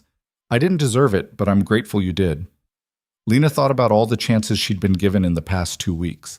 Chances she hadn't earned or expected. Chances that had changed everything. We all need second chances sometimes, she said quietly. The trick is not wasting them. The next few weeks blurred together in a haze of interviews, hiring decisions, and building something from nothing. Lena found 3 analysts who thought like she did, people who'd been overlooked or dismissed because they didn't fit the corporate mold, a former linguistics professor who'd left academia after a nervous breakdown, a retired FBI forensic accountant who was bored in retirement, a 24-year-old prodigy who dropped out of law school because she was too smart for the curriculum. They were weird and brilliant and didn't play well with others. They were perfect. Lena's mother improved slowly. The new treatments weren't a cure, but they bought time, quality time for conversations and memories and moments that mattered. You look different, Sarah said one afternoon when Lena stopped by during lunch. Happier. I am happier. Is it the job? Or the man who gave you the job? Lena felt her face heat. Both, maybe. I don't know. Sarah smiled, a real smile, the kind Lena hadn't seen in months. He's good to you? He's complicated and broken. And sometimes he makes terrible decisions. Lena thought about Adrian questioning her, then apologizing. About Max building her into his Lego city. About late nights at the office that turned into early mornings and conversations that mattered. But yes, he's good to me. Then hold on to that. Good men who treat you well are rarer than you'd think. I'm trying. Try harder. You deserve happiness, Lena. You've spent so long taking care of me, taking care of everyone else. It's okay to let someone take care of you too. Lena kissed her mother's forehead and went back to work with those words echoing in her head. Max's science fair was on a Thursday. Lena had promised to help him set up his project, a display about Fibonacci sequences in nature. She'd spent 2 evenings teaching him about the mathematical patterns in pine cones and flower petals and nautilus shells. She arrived at the school early, carrying the poster board they'd designed together. Max was already there, bouncing with nervous energy. Do you think people will like it? He asked for the 10th time. They're going to love it. You worked hard and it shows. What if I forget what to say? Then you look at the poster and remember, all the information is right there. Max nodded, still anxious. Then he spotted something over Lena's shoulder, and his whole face lit up. "Dad!" Lena turned to find Adrian walking toward them in jeans and a sweater, looking more relaxed than she'd ever seen him. "You came," Max said, throwing himself at Adrian. Of course I came. Wouldn't miss it. Adrian hugged his son, then looked at Lena over Max's head. Thanks for helping him. He's been talking about this project non-stop. He did all the work. I just pointed him in the right direction. They set up the display together, Lena arranging the visual elements while Adrian helped Max practice his presentation. Other parents filtered in with their kids. Some recognized Adrian and whispered. A few recognized Lena from the news coverage and stared. Lena ignored them all and focused on Max, who was starting to relax as he practiced explaining Fibonacci spirals. When the fair officially started, judges came around to review each project. Max delivered his presentation perfectly, his nervousness disappearing as he talked about patterns and mathematics and nature. The judge smiled and made notes and moved on to the next display. "I did it," Max breathed. "You did great," Lena said. We make a good team. Max looked between Lena and Adrian. The three of us. We should do more projects together. Adrian caught Lena's eye. Something passed between them. Understanding, maybe, or possibility. Yeah, Adrian said quietly. We should. They stayed until the winners were announced. Max didn't win, but he got an honorable mention for mathematical accuracy. He was thrilled. Walking out of the school together felt natural, like something they'd done 100 times before instead of just once. Adrian's hand found Lena's for a moment. Just a brief touch, easily missed, but it sent warmth through her entire body. Dinner? Adrian asked. There's a Thai place Max loves. If you're free. Lena thought about her empty apartment, the paperwork waiting on her desk, all the reasons she should say no and maintain professional boundaries. I'm free, she said instead. Dinner turned into 3 hours of conversation and laughter. Max told elaborate stories about his classmates. Adrian complained good-naturedly about his terrible cooking skills. Lena found herself relaxing in a way she hadn't in years. This was what normal felt like. Not perfect, not without complications, but good, real, worth fighting for. When Adrian dropped her at her apartment later, Max was already asleep in the back seat. Thank you, Adrian said. For tonight. For everything. You don't have to keep thanking me. Yes, I do. You changed my life, Lena. Both our lives. He glanced at Max's sleeping form. He talks about you constantly, asks when you're coming over, builds you into every Lego project. He's a good kid. He is, and you're good for him. For both of us. Adrian paused. I know we've been dancing around this for weeks. The thing between us that's more than just professional. Lena's heart rate kicked up. Adrian, I'm not asking for anything. I just want you to know that whatever this is, I'm not running from it anymore. I'm done pretending I don't care about you beyond your analytical skills. That's very romantic, Lena said, trying to lighten the moment. Adrian smiled. I'm out of practice with romance. Give me time to get better at it. How much time? However long you need. I'm patient. Lena looked at this man who'd seen her when she was invisible, who'd trusted her when everyone else called her a fraud, who'd built space in his carefully controlled life for someone as messy and complicated as her. I don't need time, she said. I just need you to be sure, because I can't be another person you let in and then push away when things get hard. I'm sure, completely sure. You're not temporary, Lena. Adrian searched for words. You're the first thing that's felt permanent since Elena died. And that terrifies me, but I'm not running from it. Good, because I'm not going anywhere. Even when I make mistakes? Especially then. Someone needs to keep you honest. Adrian laughed quietly. Fair enough. He kissed her goodnight, brief and gentle and full of promise. Then he drove away with his sleeping son, leaving Lena standing on the sidewalk feeling like she'd just stepped off another cliff.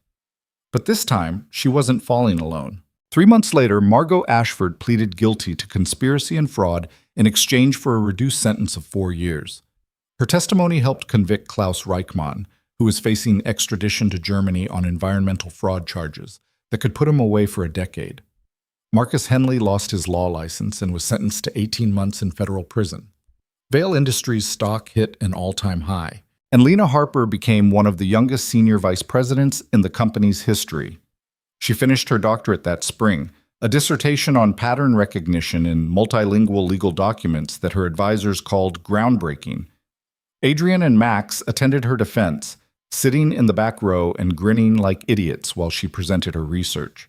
Her mother made it to the graduation ceremony, weak but smiling, watching her daughter accept a degree she'd thought she'd never finish. "I'm proud of you," Sarah whispered afterward. "I couldn't have done it without help." "That's the point, sweetheart. You don't have to do everything alone anymore." Sarah Harper died peacefully 6 weeks later, surrounded by nurses who'd become friends and a daughter who'd been able to give her the ending she deserved. Lena grieved hard and messy, the way people grieve when they lose the only family they've ever known. Adrian and Max gave her space when she needed it and showed up when she didn't want to be alone. They didn't try to fix her pain or rush her healing, they just stayed.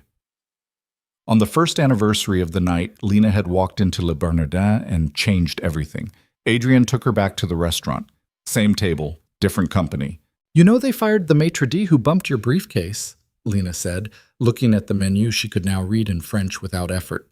"I heard. He's working at a place in Brooklyn now. Makes more money." Adrian set down his menu. "I've been thinking about that night a lot lately." "Me too. If I hadn't brought that briefcase, if you hadn't closed it, if you hadn't seen the prenup, we'd both be in very different places right now," Lena finished. "Do you ever regret it?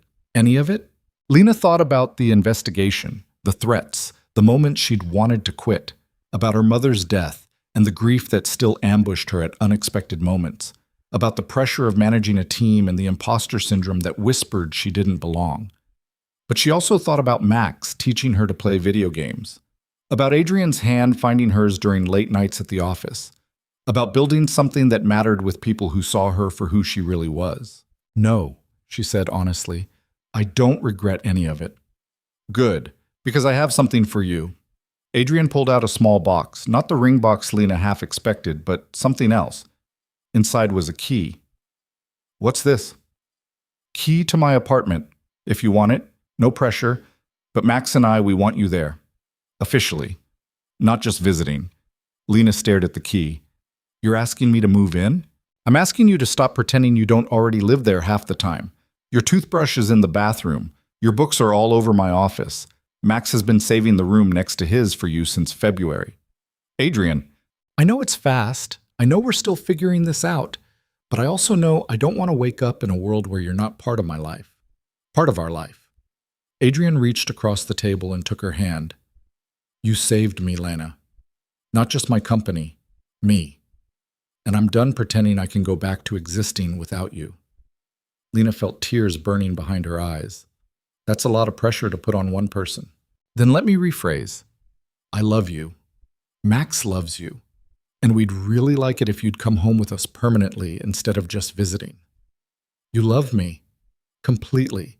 Terrifyingly. Probably more than is reasonable given we've only known each other a year." "That's not very romantic," Lena said, echoing their conversation from months ago. Adrian smiled. "I'm still working on it, but I'm getting better, right?" Lena looked at this brilliant, broken man who'd seen past her waitress uniform to the person underneath, who'd trusted her when nobody else would, who'd built a life that had space for someone like her, someone who didn't fit anywhere else. She took the key. "Okay," she said. "Okay? I'll move in, but I have conditions." "Name them." "Max gets to help me decorate my room. You admit that you're terrible at cooking and let me handle dinners, and you stop apologizing for having feelings." Adrian laughed, loud and genuine. "Deal." They finished dinner talking about logistics and furniture and what to do with Lena's apartment. Normal things, boring things, things that people who were building a life together talked about. Walking out of the restaurant that night, Lena thought about the woman she'd been a year ago. Invisible, exhausted, convinced she'd missed her chance at anything good. That woman would never have believed what came next. But standing on the Manhattan sidewalk with Adrian's hand in hers and a key to his apartment in her pocket, Lena understood something her younger self hadn't. Sometimes the best things in life came from taking chances you weren't ready for, from trusting people even when it scared you, from letting yourself be seen even when everything in you wanted to stay hidden. She'd spent years believing she had to be perfect to deserve good things. that she had to have all the credentials and all the answers and all the polish before anyone would take her seriously. But Adrian hadn't fallen in love with perfect. He'd fallen in love with real. And Lena was learning that real was enough. 6 months later, Lena stood in a lecture hall at Columbia University teaching a seminar on corporate fraud detection. In the front row sat Adrian and Max, watching her explain pattern recognition and linguistic analysis with quiet pride. After class, a young woman approached nervously. "Professor Harper, I just wanted to say your story inspired me. I'm a first-generation student, and I've been working 3 jobs to afford school. Sometimes I think about dropping out because it's too hard. But then I remember how you came back and finished, and I think maybe I can too." Lena looked at this young woman who reminded her of herself just a few years ago, exhausted, determined, trying to believe she deserved a seat at the table. "You can," Lena said firmly. "And you will. Because the world needs people like us, people who had to fight for everything, people who understand that credentials matter less than character, people who see what others miss because we've been invisible ourselves." The student's eyes filled with tears. "Thank you." After she left, Adrian wrapped his arm around Lena's shoulders. "That was beautiful," he said quietly. "It was true. Both things can be true." Adrian kissed her temple. "Come on, Max wants ice cream and he's getting impatient." They walked out of the building together, this makeshift family built from broken pieces and second chances. Max was already planning their weekend, talking about the Lego project he wanted Lena's help with. Lena listened to him chatter and thought about trajectories, how one decision could change everything, how kindness from a stranger could save a life, how the moments that seemed small at the time turned out to be the ones that mattered most. She'd walked into a French restaurant a year and a half ago with no idea that closing a briefcase would lead here. To a family, to a career, to a life she'd stopped believing was possible. Sometimes rescue came from unexpected places. Sometimes the person serving you dinner was actually the person who'd save your entire world. And sometimes, if you were very lucky, you got to save them right back. Lena Harper had learned something important in the chaos of the past 18 months, something she wished she could tell her younger self, the one who'd given up on dreams because they seemed too big. You didn't have to be perfect to deserve love. You didn't have to have everything figured out to be valuable. You didn't have to fit into someone else's idea of success to matter. You just had to show up, pay attention, trust your instincts, and be brave enough to take chances on people who saw you for who you really were. The rest would figure itself out. And walking through Manhattan with Adrian's hand in hers and Max's excited chatter filling the air, Lena finally understood what her mother had meant all those months ago. Hold on to the good things, the real things, the people who stayed when things got hard. Everything else was just noise. She was home.